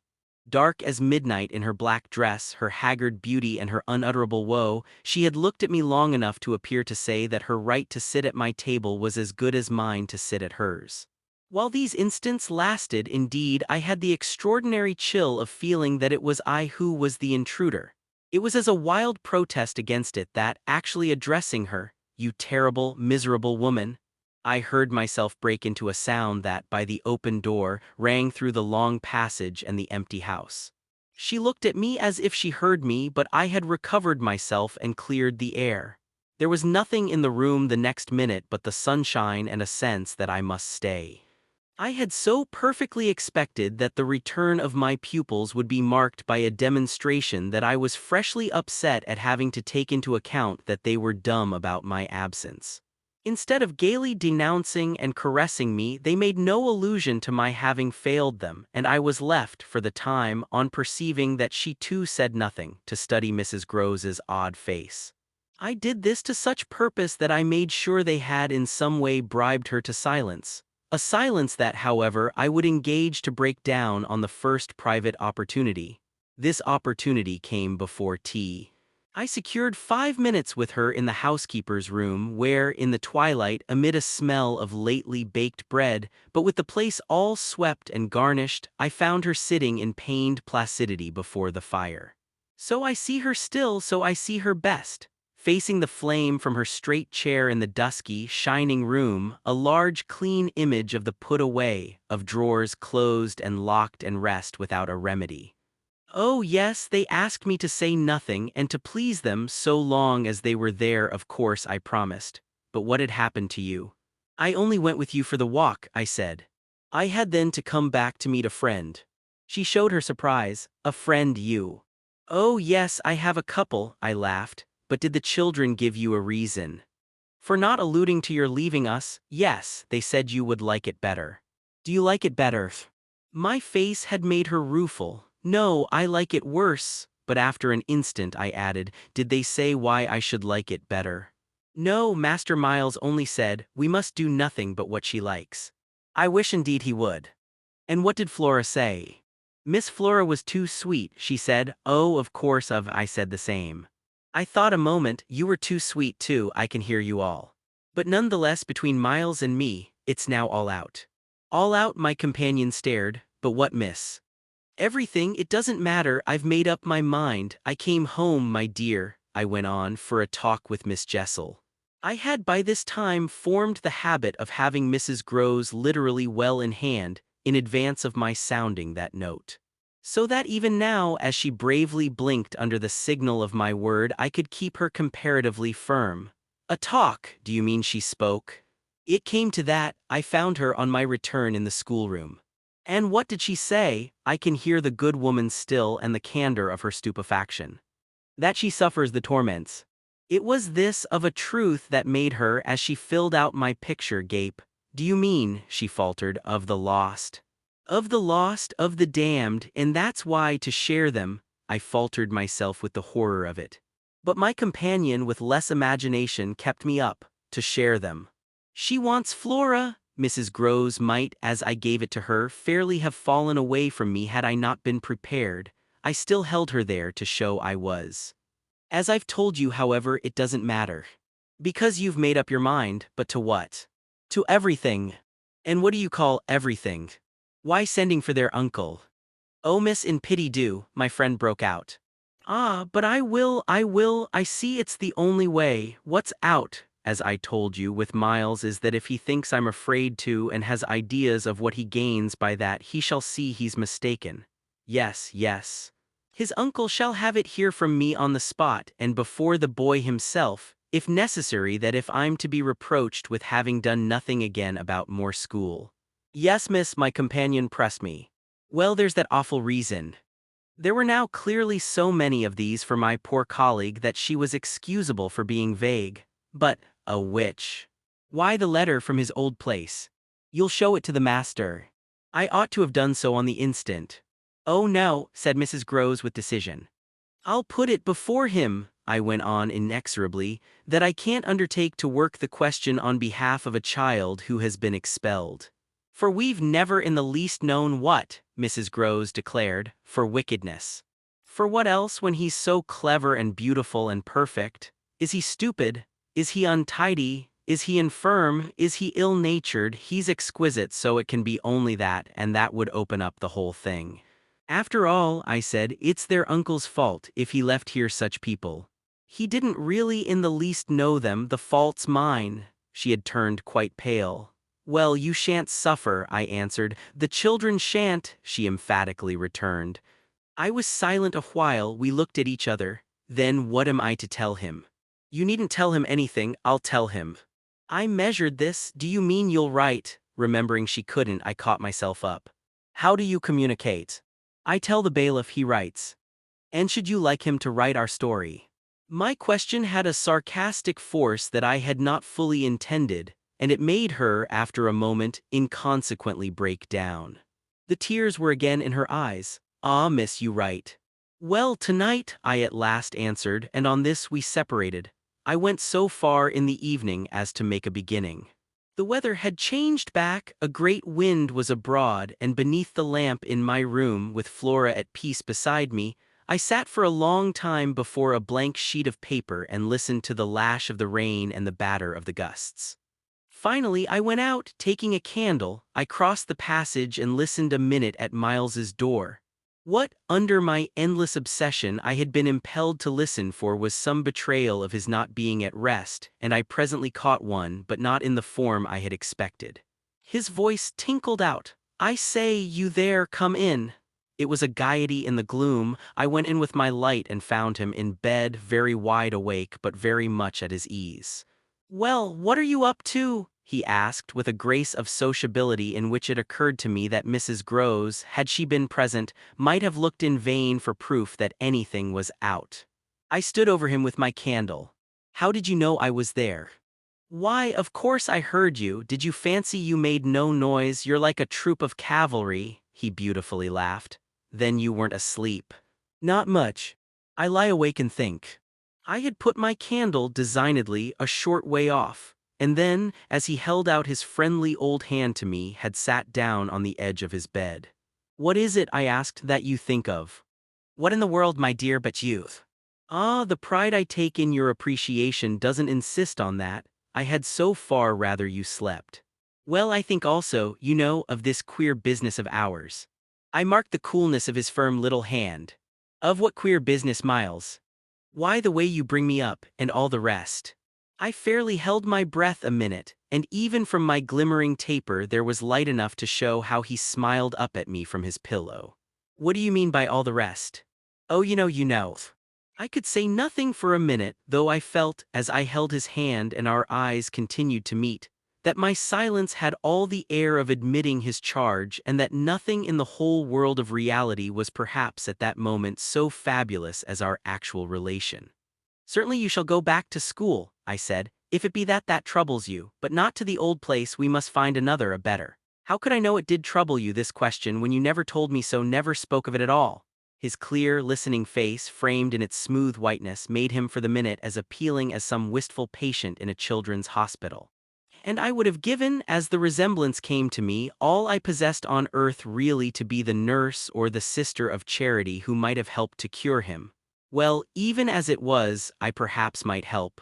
Do you know you've never said a word to me about your school? I mean the old one, never mentioned it in any way. He seemed to wonder, he smiled with the same loveliness, but he clearly gained time, he waited, he called for guidance. Haven't I? It wasn't for me to help him, it was for the thing I had met. Something in his tone and the expression of his face as I got this from him set my heart aching with such a pang as it had never yet known. So unutterably touching was it to see his little brain puzzled and his little resources taxed to play under the spell laid on him, a part of innocence and consistency. No, never from the hour you came back. You've never mentioned to me one of your masters, one of your comrades, nor the least little thing that ever happened to you at school. Never, little Miles, no, never have you given me an inkling of anything that may have happened there. Therefore you can fancy how much I'm in the dark. Until you came out that way this morning you had, since the first hour I saw you, scarce even made a reference to anything in your previous life. You seemed so perfectly to accept the present. It was extraordinary how my absolute conviction of his secret precocity, or whatever I might call the poison of an influence that I dared but half to phrase, made him, in spite of the faint breath of his inward trouble, appear as accessible as an older person, imposed him almost as an intellectual equal. I thought you wanted to go on as you are. It struck me that at this he just faintly colored. He gave, at any rate like a convalescent slightly fatigued, a languid shake of his head. I don't. I want to get away. You're tired of Blythe. Oh no, I like Blythe. Well then. Oh, you know what a boy wants. I felt that I didn't know so well as Miles, and I took temporary refuge. You want to go to your uncle's? Again, at this, with his sweet, ironic face, he made a movement on the pillow. Ah, you can't get off with that. I was silent a little, and it was I now, I think, who changed color. My dear, I don't want to get off. You can't, even if you do, you can't. He lay beautifully staring. My uncle must come down and you must completely settle things. If we do, I returned with some spirit, you may be sure it will be to take you quite away. Well, don't you understand that that's exactly what I'm working for? You'll have to tell him about the way you've let it all drop. You'll have to tell him a tremendous lot. The exultation with which he uttered this helped me somehow, for the instant, to meet him rather more. And how much will you, Miles, have to tell him? There are things he'll ask you. He turned it over, very likely, but what things? The things you've never told me, to make up his mind what to do with you. He can't send you back. Oh, I don't want to go back, he broke in. I want a new field. He said it with admirable serenity, with positive, unimpeachable gaiety. And doubtless it was that very note that most evoked for me the poignancy, the unnatural childish tragedy, of his probable reappearance at the end of 3 months with all this bravado and still more dishonor. It overwhelmed me now that I should never be able to bear that, and it made me let myself go. I threw myself upon him, and in the tenderness of my pity I embraced him. Dear little Miles, dear little Miles. My face was close to his and he let me kiss him, simply taking it with indulgent good humor. Well, old lady, is there nothing at all that you want to tell me? He turned off a little, facing round toward the wall and holding up his hand to look at as one had seen sick children look. I told you this morning. Oh, I was sorry for him, that you just want me not to worry you. He looked round at me now, as if in recognition of my understanding him. Then ever so gently to let me alone, he replied. There was even a singular little dignity in it, something that made me release him yet when I had slowly risen linger beside him. God knows I never wished to harass him, but I felt that merely at this to turn my back on him was to abandon or, to put it more truly, to lose him. I've just begun a letter to your uncle, I said. Well then finish it. I waited a minute, what happened before? He gazed up at me again. Before what? Before you came back, and before you went away. For some time he was silent, but he continued to meet my eyes. What happened? It made me, the sound of the words in which it seemed to me that I caught for the very first time a small faint quaver of consenting consciousness. It made me drop on my knees beside the bed and seize once more the chance of possessing him. Dear little Miles, if you knew how I want to help you. It's only that, it's nothing but that, and I'd rather die than give you a pain or do you a wrong. I'd rather die than hurt a hair of you. Dear little Miles, oh, I brought it out now even if I should go too far. I just want you to help me to save you. But I knew in a moment after this that I had gone too far.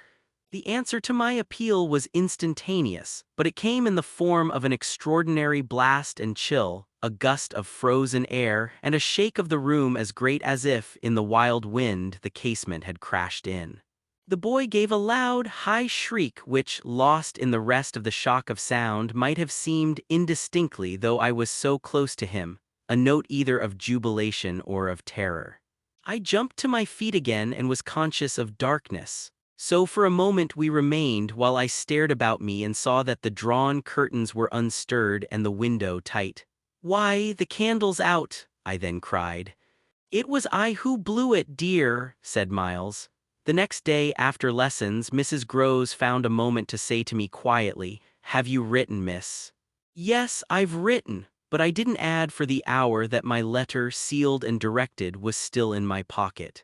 There would be time enough to send it before the messenger should go to the village. Meanwhile there had been, on the part of my pupils, no more brilliant, more exemplary morning. It was exactly as if they had both had at heart to gloss over any recent little friction. They performed the dizziest feats of arithmetic, soaring quite out of my feeble range, and perpetrated, in higher spirits than ever, geographical and historical jokes. It was conspicuous of course in Miles in particular that he appeared to wish to show how easily he could let me down. This child, to my memory, really lives in a setting of beauty and misery that no words can translate. There was a distinction all his own in every impulse he revealed. Never was a small natural creature to the uninitiated eye all frankness and freedom, a more ingenious, a more extraordinary little gentleman. I had perpetually to guard against the wonder of contemplation into which my initiated view betrayed me, to check the irrelevant gaze and discouraged sigh in which I constantly both attacked and renounced the enigma of what such a little gentleman could have done that deserved a penalty. Say that by the dark prodigy I knew, the imagination of all evil had been opened up to him. All the justice within me ached for the proof that it could ever have flowered into an act. He had never, at any rate, been such a little gentleman as when, after our early dinner on this dreadful day, he came round to me and asked if I shouldn't like him for half an hour to play to me. David playing to Saul could never have shown a finer sense of the occasion. It was literally a charming exhibition of tact, of magnanimity, and quite tantamount to his saying outright, "The true knights we love to read about never push an advantage too far. I know what you mean now. You mean that, to be let alone yourself and not followed up, you'll cease to worry and spy upon me, won't keep me so close to you, will let me go and come. Well, I come, you see, but I don't go. There'll be plenty of time for that. I do really delight in your society, and I only want to show you that I contended for a principle." It may be imagined whether I resisted this appeal or failed to accompany him again, hand in hand, to the schoolroom. He sat down at the old piano and played as he had never played. And if there are those who think he had better have been kicking a football, I can only say that I wholly agree with them. For at the end of a time that under his influence I had quite ceased to measure, I started up with a strange sense of having literally slept at my post. It was after luncheon and by the schoolroom fire, and yet I hadn't really in the least slept. I had only done something much worse. I had forgotten. Where all this time was Flora? When I put the question to Miles, he played on a minute before answering and then could only say, "Why, my dear, how do I know?" breaking moreover into a happy laugh which, immediately after, as if it were a vocal accompaniment, he prolonged into incoherent, extravagant song. I went straight to my room, but his sister was not there. Then, before going downstairs, I looked into several others. As she was nowhere about, she would surely be with Mrs. Groves, whom, in the comfort of that theory, I accordingly proceeded in quest of. I found her where I had found her the evening before, but she met my quick challenge with blank, scared ignorance. She had only supposed that, after the repast, I had carried off both the children, as to which she was quite in her right, for it was the very first time I had allowed the little girl out of my sight without some special provision. Of course now indeed she might be with the maids, so that the immediate thing was to look for her without an air of alarm. This we promptly arranged between us, but when, 10 minutes later and in pursuance of our arrangement, we met in the hall, it was only to report on either side that after guarded inquiries we had altogether failed to trace her. For a minute there, apart from observation, we exchanged mute alarms, and I could feel with what high interest my friend returned me all those I had from the first given her. "She'll be above," she presently said, "in one of the rooms you haven't searched." "No, she's at a distance. I had made up my mind. She has gone out." Mrs. Groves stared, without a hat. I naturally also looked volumes. "Isn't that woman always without one?" "She's with her." "She's with her," I declared. "We must find them." My hand was on my friend's arm, but she failed for the moment, confronted with such an account of the matter, to respond to my pressure. She communed, on the contrary, on the spot, with her uneasiness. "And where's Master Miles?" "Oh, he's with Quint, there in the schoolroom." "Lord, miss," my view, I was myself aware, and therefore I suppose my tone, had never yet reached so calm an assurance. "The trick's played," I went on. "They've successfully worked their plan. He found the most divine little way to keep me quiet while she went off." "Divine?" Mrs. Groves bewilderedly echoed. "Infernal, then," I almost cheerfully rejoined. "He has provided for himself as well, but come." She had helplessly gloomed at the upper regions. "You leave him." "So long with Quint, yes, I don't mind that now." She always ended at these moments by getting possession of my hand, and in this manner she could at present still stay me. But after gasping an instant at my sudden resignation, "Because of your letter," she eagerly brought out. I quickly, by way of answer, felt for my letter, drew it forth, held it up, and then, freeing myself, went and laid it on the great hall table. "Luke will take it," I said as I came back. I reached the house door and opened it. I was already on the steps. My companion still demurred. The storm of the night and the early morning had dropped, but the afternoon was damp and gray. I came down to the drive while she stood in the doorway. "You go with nothing on." "What do I care when the child has nothing? I can't wait to dress," I cried, "and if you must do so, I leave you. Try meanwhile yourself upstairs." "With them?" "Oh, on this," the poor woman promptly joined me. We went straight to the lake, as it was called at Bly, and I dare say rightly called, though I reflect that it may in fact have been a sheet of water less remarkable than it appeared to my untraveled eyes. My acquaintance with sheets of water was small, and the pool of Bly, at all events on the few occasions of my consenting, under the protection of my pupils, to affront its surface in the old flat-bottomed boat moored there for our use, had impressed me both with its extent and its agitation. The usual place of embarkation was half a mile from the house, but I had an intimate conviction that, wherever Flora might be, she was not near home. She had not given me the slip for any small adventure, and since the day of the very great one that I had shared with her by the pond, I had been aware, in our walks, of the quarter to which she most inclined. This was why I had now given to Mrs. Groves's steps so marked a direction that made her, when she perceived it, oppose a resistance that showed me she was freshly mystified. "You're going to the water, miss, you think she's in." She may be, though the depth is, I believe, nowhere very great. But what I judge most likely is that she's on the spot from which, the other day, we saw together what I told you. When she pretended not to see. With that astounding self-possession. I've always been sure she wanted to go back alone, and now her brother has managed it for her. Mrs. Groves still stood where she had stopped. You suppose they really talk of them? I could meet this with a confidence. They say things that, if we heard them, would simply appall us. And if she is there? Yes. Then Miss Jessel is. Beyond a doubt, you shall see. Oh, thank you, my friend cried, planted so firm that, taking it in, I went straight on without her. By the time I reached the pool, however, she was close behind me, and I knew that, whatever to her apprehension might befall me, the exposure of my society struck her as her least danger.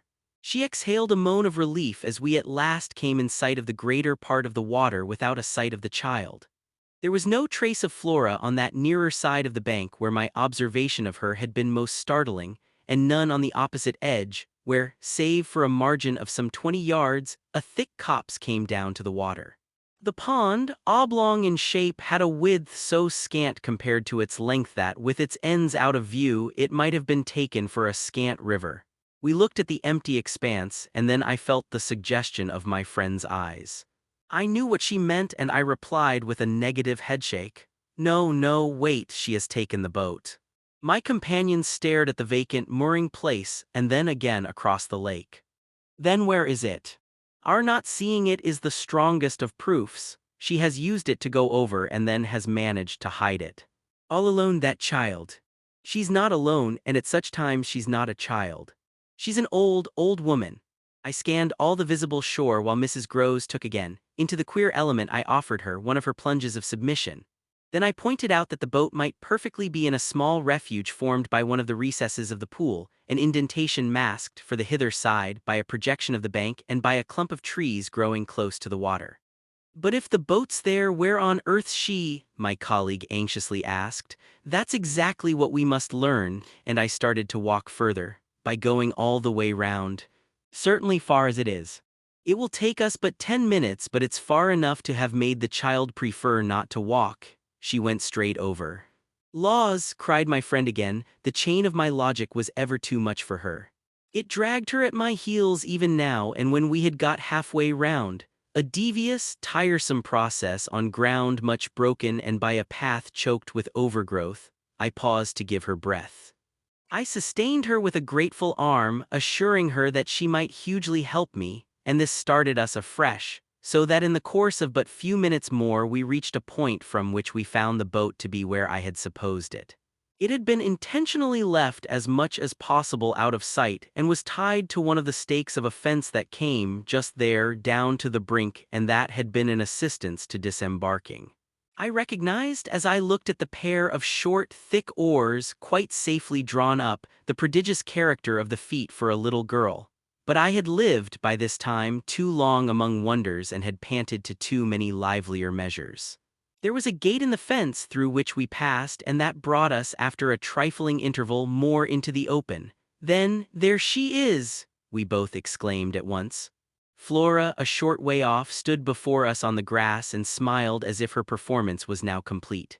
The next thing she did, however, was to stoop straight down and pluck, quite as if it were all she was there for, a big, ugly spray of withered fern. I instantly became sure she had just come out of the copse. She waited for us, not herself taking a step, and I was conscious of the rare solemnity with which we presently approached her. She smiled, and we met, but it was all done in a silence by this time flagrantly ominous. Mrs. Groves was the first to break the spell. She threw herself on her knees and, drawing the child to her breast, clasped in a long embrace the little tender, yielding body. While this dumb convulsion lasted, I could only watch it, which I did the more intently when I saw Flora's face peep at me over our companion's shoulder.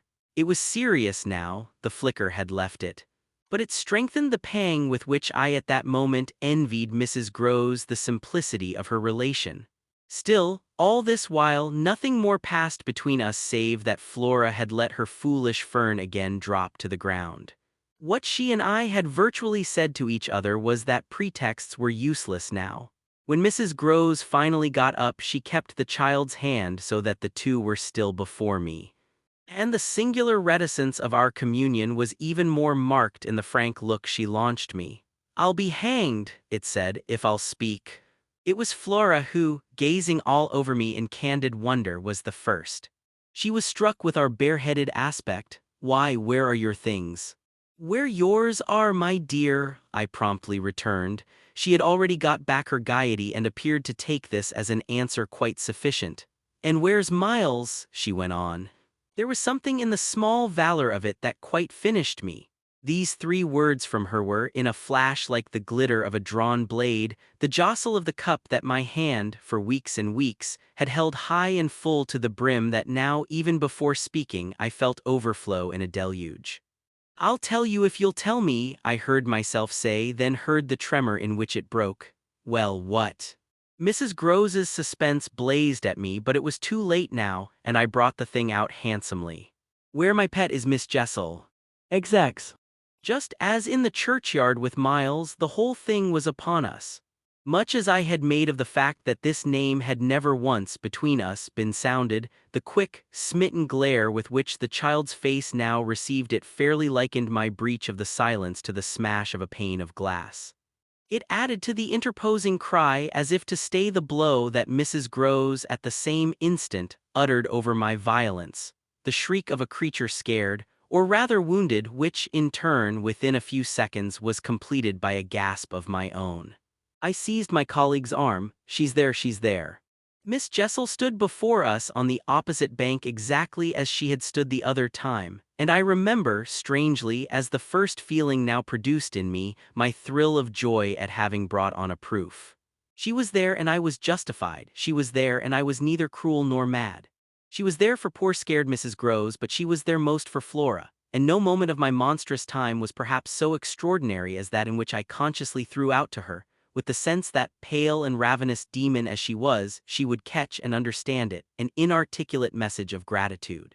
She rose erect on the spot my friend and I had lately quitted, and there was not, in all the long reach of her desire, an inch of her evil that fell short. This first vividness of vision and emotion were things of a few seconds, during which Mrs. Groves's dazed blink across to where I pointed struck me as a sovereign sign that she too at last saw, just as it carried my own eyes precipitately to the child.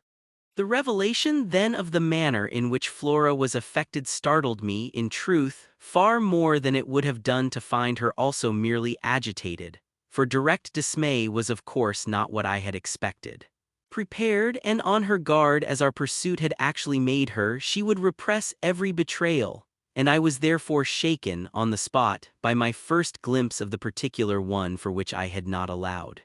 To see her, without a convulsion of her small pink face, not even feign to glance in the direction of the prodigy I announced, but only instead of that turn at me an expression of hard, still gravity, an expression absolutely new and unprecedented, and that appeared to read and accuse and judge me.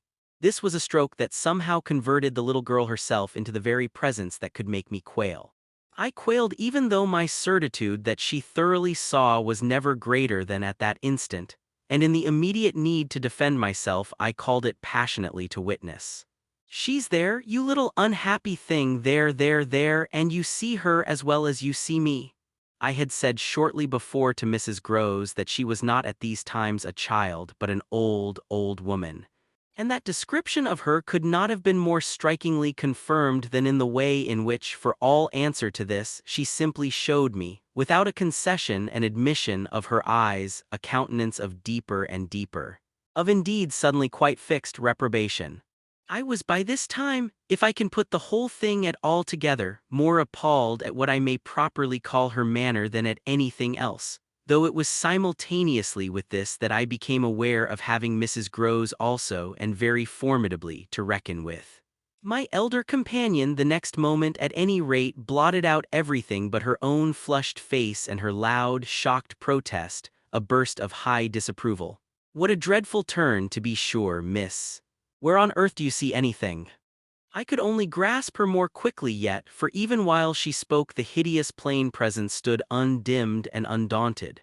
It had already lasted a minute, and it lasted while I continued, seizing my colleague, quite thrusting her at it and presenting her to it to insist with my pointing hand.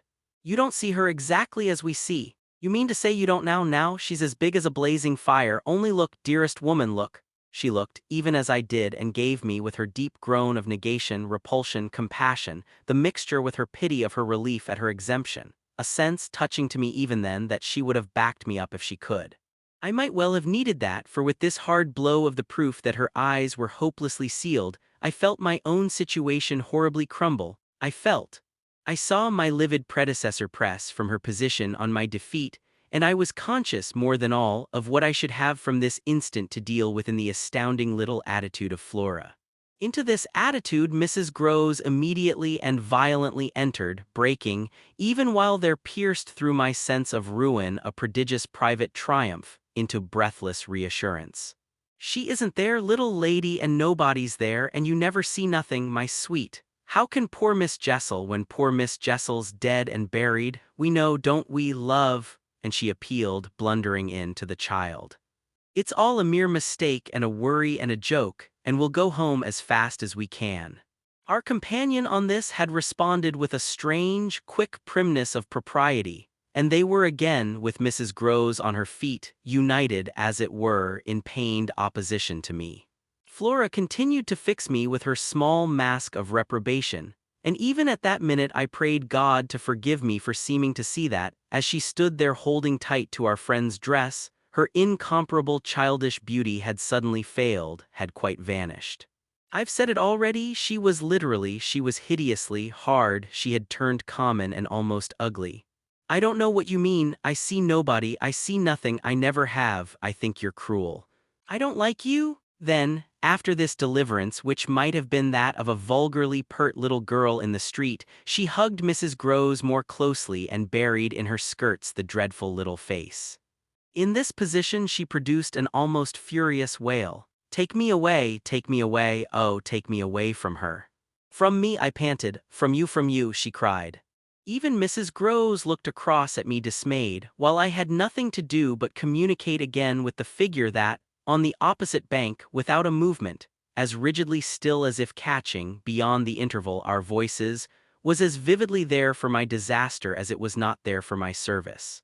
The wretched child had spoken exactly as if she had got from some outside source each of her stabbing little words, and I could therefore, in the full despair of all I had to accept, but sadly shake my head at her. If I had ever doubted, all my doubt would at present have gone. I've been living with the miserable truth, and now it has only too much closed round me. Of course I've lost you. I've interfered, and you've seen, under her dictation, with which I faced over the pool again our infernal witness, the easy and perfect way to meet it. I've done my best, but I've lost you. Goodbye. For Mrs. Groves I had an imperative and almost frantic go, before which, in infinite distress, but mutely possessed of the little girl and clearly convinced, in spite of her blindness, that something awful had occurred and some collapse engulfed us, she retreated by the way we had come as fast as she could move. Of what first happened when I was left alone I had no subsequent memory. I only knew that at the end of, I suppose, a quarter of an hour, an odorous dampness and roughness, chilling and piercing my trouble, had made me understand that I must have thrown myself on my face on the ground and given way to a wildness of grief. I must have lain there long and cried and sobbed, for when I raised my head the day was almost done. I got up and looked a moment through the twilight at the gray pool and its blank, haunted edge, and then I took, back to the house, my dreary and difficult course. When I reached the gate in the fence the boat, to my surprise, was gone, so that I had a fresh reflection to make on Flora's extraordinary command of the situation. She passed that night, by the most tacit, and I should add, were not the words so grotesque, a false note, the happiest of arrangements with Mrs. Groves. I saw neither of them on my return, but on the other hand, as by an ambiguous compensation, I saw a great deal of Miles. I saw, I can use no other phrase, so much of him that it was as if it were more than it had ever been. No evening I had passed at Bly had the portentous quality of this one, in spite of which, and in spite also of the deeper depths of consternation that had opened beneath my feet, there was literally in the ebbing actual an extraordinarily sweet sadness. On reaching the house, I had never so much as looked for the boy. I had simply gone straight to my room to change what I was wearing and to take in, at a glance, much material testimony to Flora's rupture. Her little belongings had all been removed. When later, by the schoolroom fire, I was served with tea by the usual maid, I indulged on the article of my other pupil in no inquiry whatever. He had his freedom now, he might have it to the end. Well, he did have it, and it consisted, in part at least, of his coming in at about 8 o'clock and sitting down with me in silence. On the removal of the tea things, I had blown out the candles and drawn my chair closer. I was conscious of a mortal coldness and felt as if I should never again be warm. So, when he appeared, I was sitting in the glow with my thoughts. He paused a moment by the door as if to look at me, then, as if to share them, came to the other side of the hearth and sank into a chair. We sat there in absolute stillness, yet he wanted, I felt, to be with me. Before a new day in my room had fully broken, my eyes opened to Mrs. Groves, who had come to my bedside with worse news. Flora was so markedly feverish that an illness was perhaps at hand. She had passed a night of extreme unrest, a night agitated above all by fears that had for their subject not in the least her former but wholly her present governess. It was not against the possible re-entrance of Miss Jessel on the scene that she protested, it was conspicuously and passionately against mine. I was promptly on my feet, of course, and with an immense deal to ask. The more that my friend had discernibly now girded her loins to meet me once more. This I felt as soon as I had put to her the question of her sense of the child's sincerity as against my own. She persists in denying to you that she saw or has ever seen anything. My visitor's trouble truly was great. Ah, miss, it isn't a matter on which I can push her, yet it isn't either, I must say, as if I much needed to. It has made her, every inch of her, quite old. Oh, I see her perfectly from here. She resents, for all the world like some high little personage, the imputation on her truthfulness and, as it were, her respectability. Miss Jessel, indeed, she's respectable, the chit. The impression she gave me there yesterday was, I assure you, the very strangest of all. It was quite beyond any of the others. I did put my foot in it. She'll never speak to me again. Hideous and obscure as it all was, it held Mrs. Groves briefly silent. Then she granted my point with a frankness which, I made sure, had more behind it. I think indeed, miss, she never will. She do have a grand manner about it. In that manner, I summed it up, is practically what's the matter with her now. Oh, that manner, I could see in my visitor's face, and not a little else besides. She asks me every 3 minutes if I think you're coming in. I see. I too, on my side, had so much more than worked it out. Has she said to you since yesterday, except to repudiate her familiarity with anything so dreadful, a single other word about Miss Jessel? Not one, miss. And of course you know, my friend added, I took it from her by the lake that just then and there at least there was nobody. Rather, and naturally you take it from her still. I don't contradict her. What else can I do? Nothing in the world. You've the cleverest little person to deal with. They've made them, their two friends, I mean, still cleverer even than nature did, for it was wondrous material to play on. Flora has now her grievance, and she'll work it to the end. Yes, miss, but to what end? Why, that of dealing with me to her uncle. She'll make me out to him the lowest creature. I winced at the fair show of the scene in Mrs. Groves's face. She looked for a minute as if she sharply saw them together. And him who thinks so well of you. He has an odd way, it comes over me now, I laughed, of proving it, but that doesn't matter. What Flora wants, of course, is to get rid of me. My companion bravely concurred, never again to so much as look at you. So that what you've come to me now for, I asked, is to speed me on my way. Before she had time to reply, however, I had her in check. I've a better idea, the result of my reflections. My going would seem the right thing, and on Sunday I was terribly near it. Yet that won't do, it's you who must go, you must take Flora. My visitor at this did speculate. But where in the world? Away from here, away from them, away, even most of all now from me, straight to her uncle. Only to tell on you. No, not only, to leave me in addition with my remedy. She was still vague. And what is your remedy? Your loyalty to begin with, and then Miles's. She looked at me hard. Do you think he won't, if he has the chance, turn on me? Yes, I venture still to think it. At all events, I want to try. Get off with his sister as soon as possible and leave me with him alone. I was amazed myself at the spirit I had still in reserve, and therefore perhaps a trifle the more disconcerted at the way in which, in spite of this fine example of it, she hesitated. There's one thing, of course, I went on, they mustn't, before she goes, see each other for 3 seconds. Then it came over me that, in spite of Flora's presumable sequestration from the instant of her return from the pool, it might already be too late. Do you mean, I anxiously asked, that they have met? At this she quite flushed. Ah, miss, I'm not such a fool as that. If I've been obliged to leave her 3 or 4 times, it has been each time with one of the maids, and at present, though she's alone, she's locked in safe. And yet, there were too many things. And yet what? Well, are you so sure of the little gentleman? I'm not sure of anything but you, but I have, since last evening, a new hope. I think he wants to give me an opening. I do believe that poor little exquisite wretch, he wants to speak. Last evening, in the firelight and the silence, he sat with me for 2 hours as if it were just coming. Mrs. Groves looked hard, through the window, at the gray, gathering day. And did it come? No, though I waited and waited, I confess it didn't, and it was without a breach of the silence or so much as a faint allusion to his sister's condition and absence that we at last kissed for good night.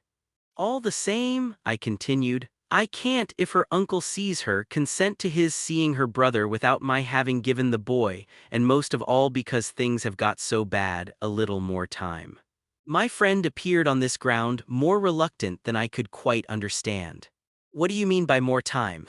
Well, a day or 2 really to bring it out. He'll then be on my side, of which you see the importance. If nothing comes, I shall only fail, and you will, at the worst, have helped me by doing, on your arrival in town, whatever you may have found possible. So I put it before her, but she continued for a little, so inscrutably embarrassed that I came again to her aid. Unless, indeed, I wound up, you really want not to go. I could see it in her face at last clear itself. She put out her hand to me as a pledge. I'll go this morning. I wanted to be very just. If you should wish still to wait, I would engage she shouldn't see me. No, it's the place itself, she must leave it. She held me a moment with heavy eyes, then brought out the rest. Your idea's the right one. I myself, miss. Well, I can't stay. The look she gave me with it made me jump at possibilities. You mean that, since yesterday, you have seen? She shook her head with dignity. I've heard. Heard. From that child horrors. There, she sighed with tragic relief. On my honor, miss, she says things. But at this evocation she broke down, she dropped, with a sudden sob, upon my sofa, and as I had seen her do before, gave way to all the grief of it. It was quite in another manner that I, for my part, let myself go. Oh, thank God. She sprang up again at this, drying her eyes with a groan. Thank God. It so justifies me. It does that, miss. I couldn't have desired more emphasis, but I just hesitated. She's so horrible. I saw my colleague scarce knew how to put it. Really shocking. And about me? About you, miss, since you must have it. It's beyond everything for a young lady. And I can't think wherever she must have picked up the appalling language she applied to me. I can, then. I broke in with a laugh that was doubtless significant enough. It only, in truth, left my friend still more grave. Well, perhaps I ought to also, since I've heard some of it before, yet I can't bear it, the poor woman went on while, with the same movement, she glanced on my dressing table at the face of my watch. But I must go back. I kept her, however. Ah, if you can't bear it. How can I stop with her, you mean? Why, just for that, to get her away. Far from this, she pursued, far from them. She may be different. She may be free. I seized her almost with joy. Then, in spite of yesterday, you believe in such doings? Her simple description of them required, in the light of her expression, to be carried no further, and she gave me the whole thing as she had never done. I believe. Yes, it was a joy, and we were still shoulder to shoulder. If I might continue sure of that, I should care but little what else happened. My support in the presence of disaster would be the same as it had been in my early need of confidence, and if my friend would answer for my honesty, I would answer for all the rest. On the point of taking leave of her, nonetheless, I was to some extent embarrassed. There's one thing, of course, it occurs to me to remember. My letter giving the alarm will have reached town before you. I now perceived still more how she had been beating about the bush, and how weary at last it had made her. Your letter won't have got there, your letter never went. What then became of it? Goodness knows, Master Miles. Do you mean he took it? I gasped. She hung fire, but she overcame her reluctance. I mean that I saw yesterday when I came back with Miss Flora that it wasn't where you had put it. Later in the evening I had the chance to question Luke, and he declared that he had neither noticed nor touched it. We could only exchange on this one of our deeper mutual soundings. And it was Mrs. Groves who first brought up the plum with an almost elated "You see. Yes. I see that if Miles took it instead he probably will have read it and destroyed it. And don't you see anything else?" I faced her a moment with a sad smile. "It strikes me that by this time your eyes are open even wider than mine." They proved to be so indeed, but she could still blush almost to show it. "I make out now what he must have done at school," and she gave in her simple sharpness an almost droll disillusioned nod. "He stole." I turned it over. I tried to be more judicial. "Well, perhaps." She looked as if she found me unexpectedly calm. "He stole letters." She couldn't know my reasons for a calmness after all pretty shallow. So I showed them off as I might. "I hope then it was to more purpose than in this case. The note, at any rate, that I put on the table yesterday," I pursued, "will have given him so scant an advantage, for it contained only the bare demand for an interview, that he is already much ashamed of having gone so far for so little, and that what he had on his mind last evening was precisely the need of confession." I seemed to myself, for the instant, to have mastered it, to see it all. Leave us, leave us!" I was already at the door, hurrying her off. "I'll get it out of him, he'll meet me, he'll confess. If he confesses, he's saved, and if he's saved, then you are." The dear woman kissed me on this, and I took her farewell. "I'll save you without him," she cried as she went. Yet it was when she had got off and I missed her on the spot that the great pinch really came. If I had counted on what it would give me to find myself alone with Miles, I speedily perceived at least that it would give me a measure. No hour of my stay, in fact, was so assailed with apprehensions as that of my coming down to learn that the carriage containing Mrs. Groves and my younger pupil had already rolled out of the gates. Now I said to myself, face to face with the elements, and for much of the rest of the day, while I fought my weakness, I could consider that I had been supremely rash. It was a tighter place still than I had yet turned round in. All the more that, for the first time, I could see in the aspect of others a confused reflection of the crisis. What had happened naturally caused them all to stare. There was too little of the explained, throw out whatever we might in the suddenness of my colleague's act. The maids and the men looked blank, the effect of which on my nerves was an aggravation until I saw the necessity of making it a positive aid. It was precisely, in short, by just clutching the helm that I avoided total wreck. And I dare say that, to bear up at all, I became, that morning, very grand and very dry. I welcomed the consciousness that I was charged with much to do, and I caused it to be known as well that, left thus to myself, I was quite remarkably firm. I wandered with that manner for the next hour or two all over the place and looked, I have no doubt, as if I were ready for any onset. So, for the benefit of whom it might concern, I paraded with a sick heart. The person it appeared least to concern proved to be, till dinner, little Miles himself. My perambulations had given me, meanwhile, no glimpse of him, but they had tended to make more public the change taking place in our relation as a consequence of his having at the piano, the day before, kept me, in Flora's interest, so beguiled and befooled. The stamp of publicity had of course been fully given by her confinement and departure, and the change itself was now ushered in by our non-observance of the regular custom of the schoolroom. He had already disappeared when, on my way down, I pushed open his door and I learned below that he had breakfasted in the presence of a couple of the maids with Mrs. Groves and his sister. He had then gone out, as he said, for a stroll. than which nothing, I reflected, could better have expressed his frank view of the abrupt transformation of my office. What he would not permit this office to consist of was yet to be settled. There was a queer relief, at all events, I mean for myself in especial, in the renouncement of one pretension. If so much had sprung to the surface, I scarce put it too strongly in saying that what had perhaps sprung highest was the absurdity of our prolonging the fiction that I had anything more to teach him. It sufficiently stuck out that, by tacit little tricks in which even more than myself he carried out the care for my dignity, I had had to appeal to him to let me off straining to meet him on the ground of his true capacity. He had at any rate his freedom now. I was never to touch it again, as I had amply shown, moreover, when, on his joining me in the schoolroom the previous night, I had uttered on the subject of the interval just concluded neither challenge nor hint. I had too much from this moment my other ideas. Yet when he at last arrived, the difficulty of applying them, the accumulations of my problem, were brought straight home to me by the beautiful little presents on which what had occurred had as yet, for the eye, dropped neither stain nor shadow. To mark, for the house, the high state I cultivated, I decreed that my meals with the boy should be served, as we called it, downstairs. So that I had been awaiting him in the ponderous pomp of the room outside of the window of which I had had from Mrs. Groves, that first scared Sunday, my flash of something it would scarce have done to call light.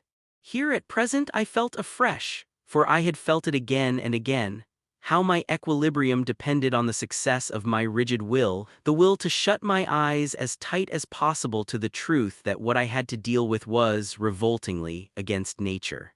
I could only get on at all by taking nature into my confidence and my account, by treating my monstrous ordeal as a push in a direction unusual, of course, and unpleasant, but demanding, after all, for a fair front, only another turn of the screw of ordinary human virtue.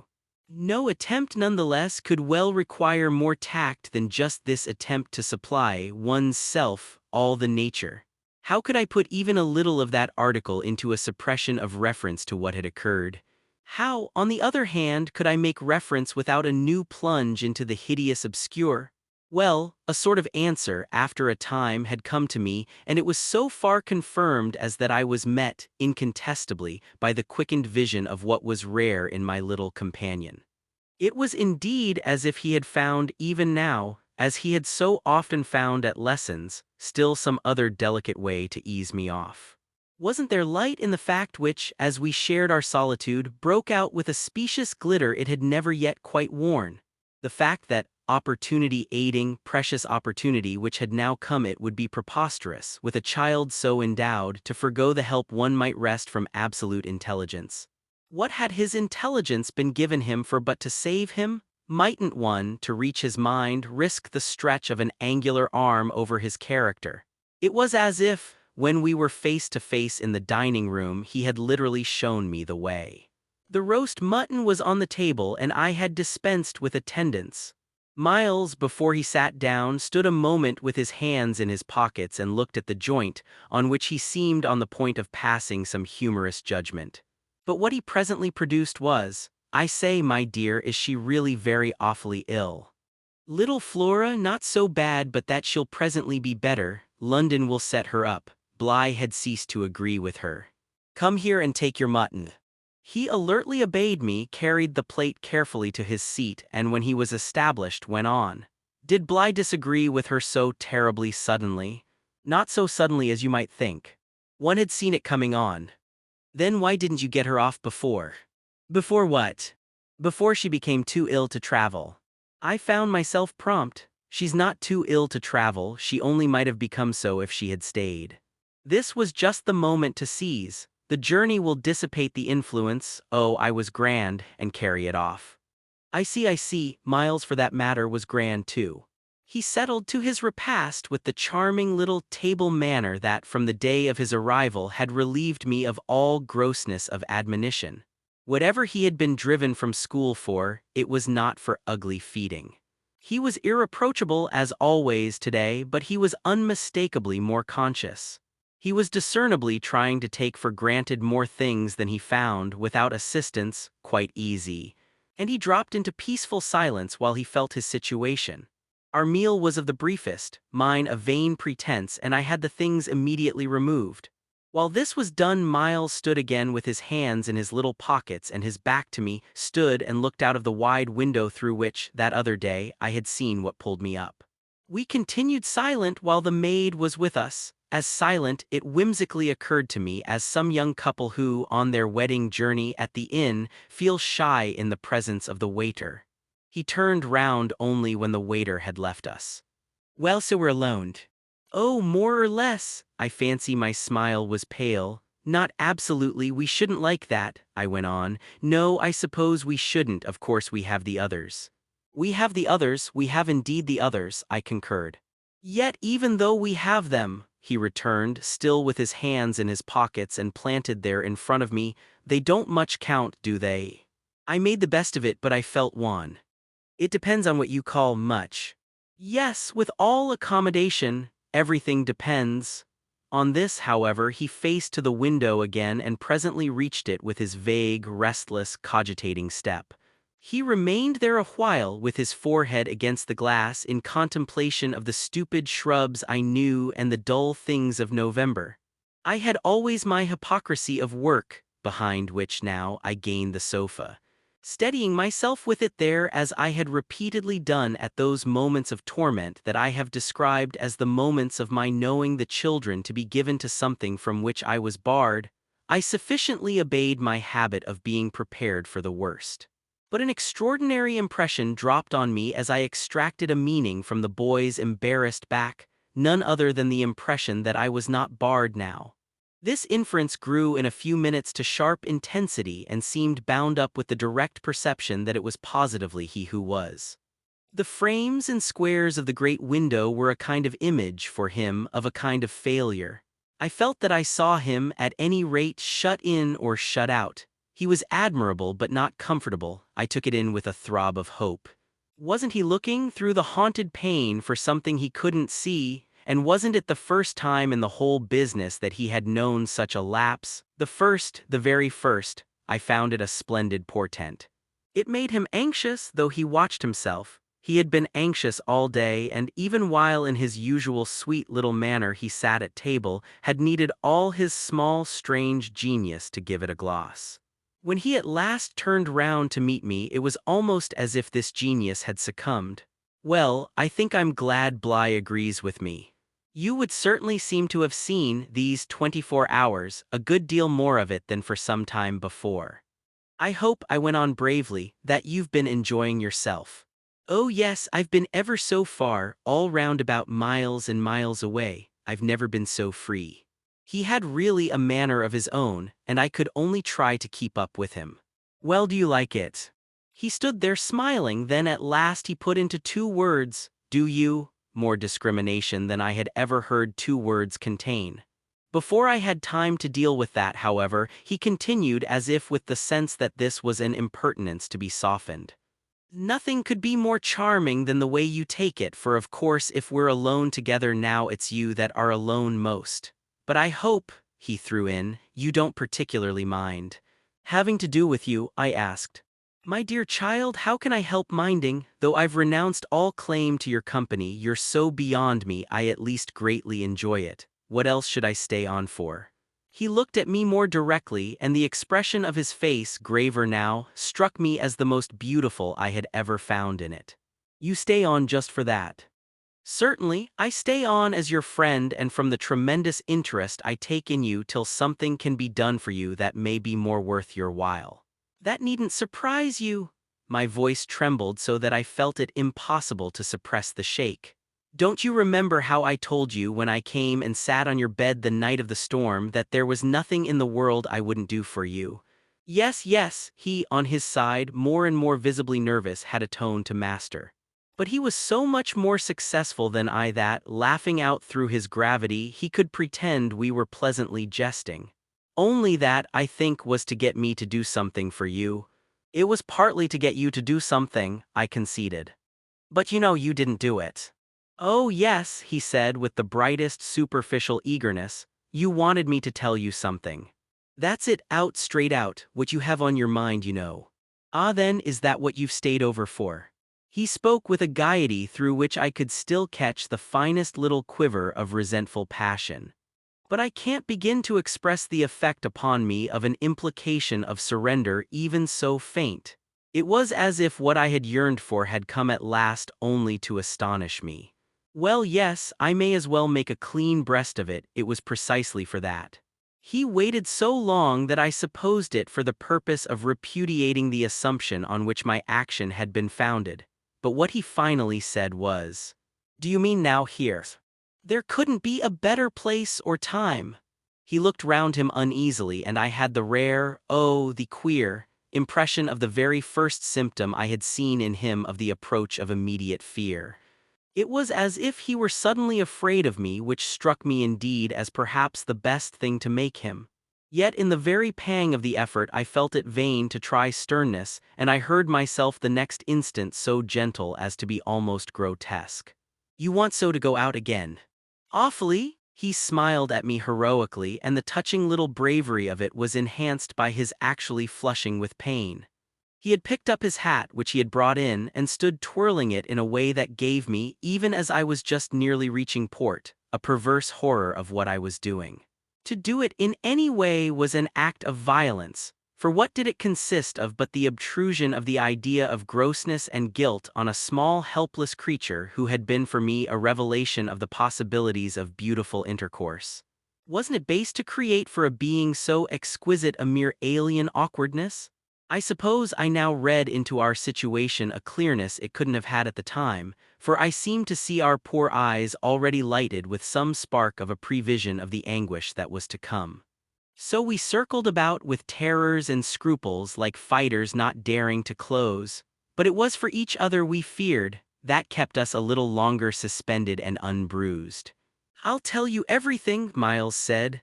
"I mean, I'll tell you anything you like. You'll stay on with me and we shall both be all right, and I will tell you I will. But not now." "Why not now?" My insistence turned him from me and kept him once more at his window in a silence during which, between us, you might have heard a pin drop. Then he was before me again with the air of a person for whom, outside, someone who had frankly to be reckoned with was waiting. "I have to see Luke." I had not yet reduced him to quite so vulgar a lie, and I felt proportionately ashamed.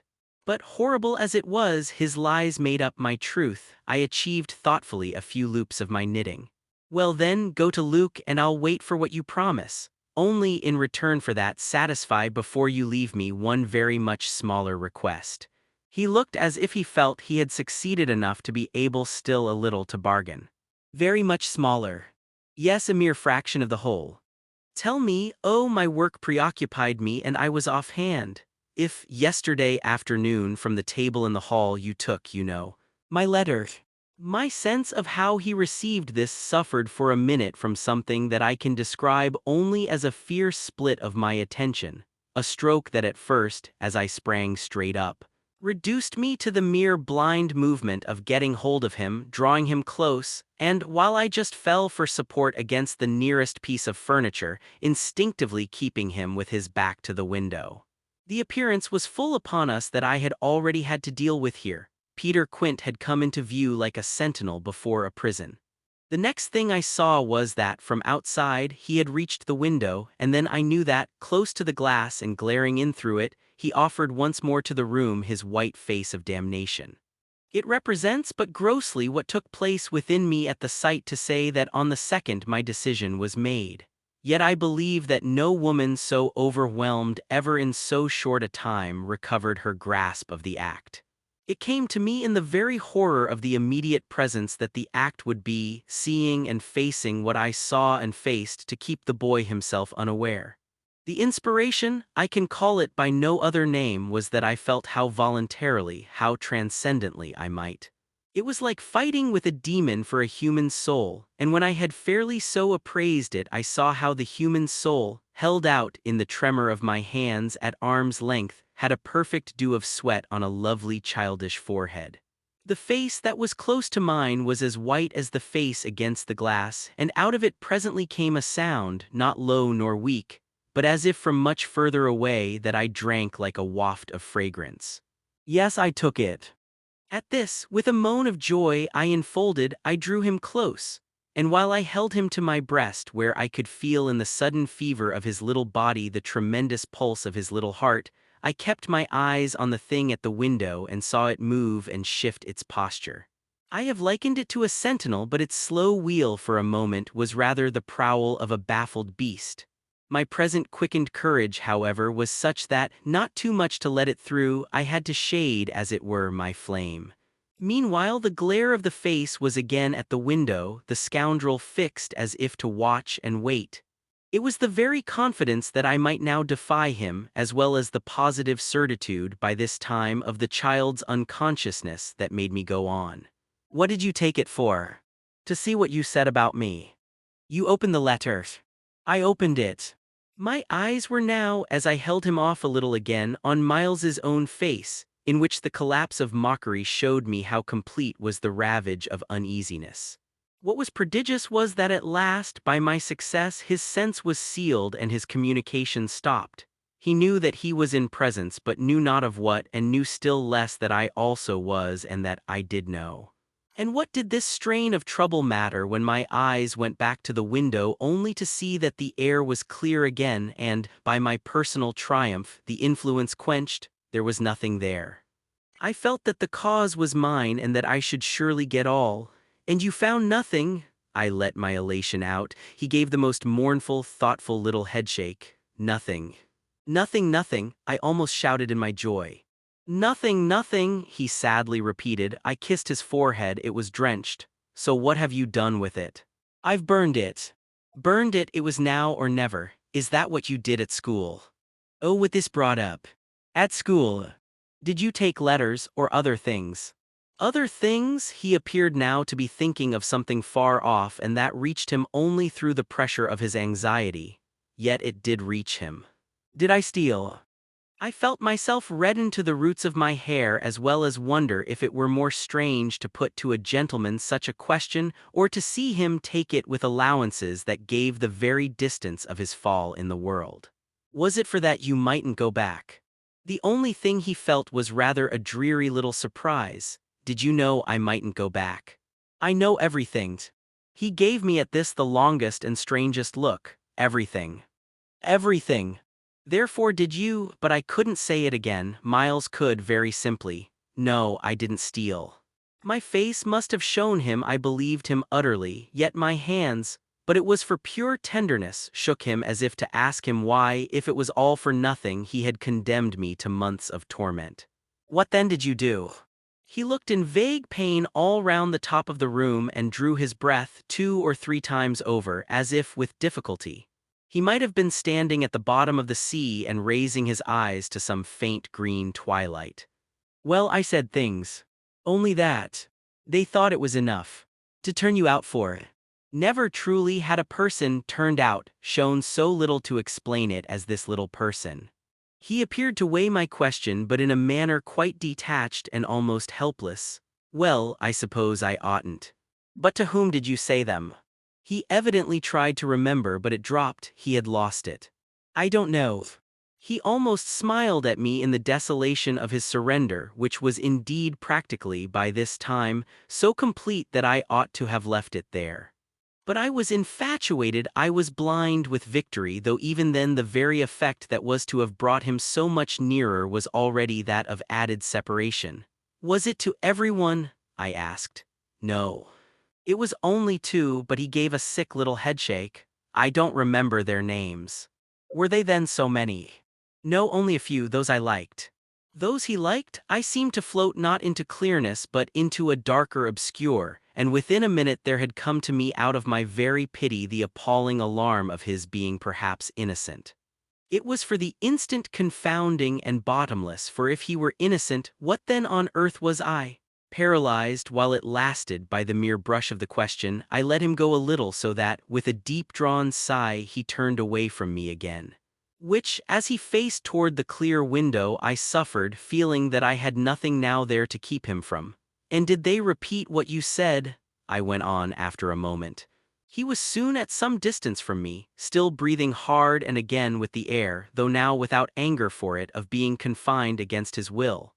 Once more, as he had done before, he looked up at the dim day as if, of what had hitherto sustained him, nothing was left but an unspeakable anxiety. "Oh, yes," he nevertheless replied, "they must have repeated them, to those they liked," he added. "There was, somehow, less of it than I had expected, but I turned it over. And these things came round to the masters." "Oh, yes," he answered very simply, "but I didn't know they'd tell." "The masters, they've never told, that's why I ask you." He turned to me again, his little beautiful fevered face. "Yes, it was too bad. Too bad. What I suppose I sometimes said, to write home. I can't name the exquisite pathos of the contradiction given to such a speech by such a speaker. I only know that the next instant I heard myself throw off with homely force, stuff and nonsense, but the next after that I must have sounded stern enough. What were these things? My sternness was all for his judge, his executioner. Yet it made him avert himself again, and that movement made me, with a single bound and an irrepressible cry, spring straight upon him. For there again, against the glass, as if to blight his confession and stay his answer, was the hideous author of our woe, the white face of damnation. I felt a sick swim at the drop of my victory and all the return of my battle, so that the wildness of my veritable leap only served as a great betrayal.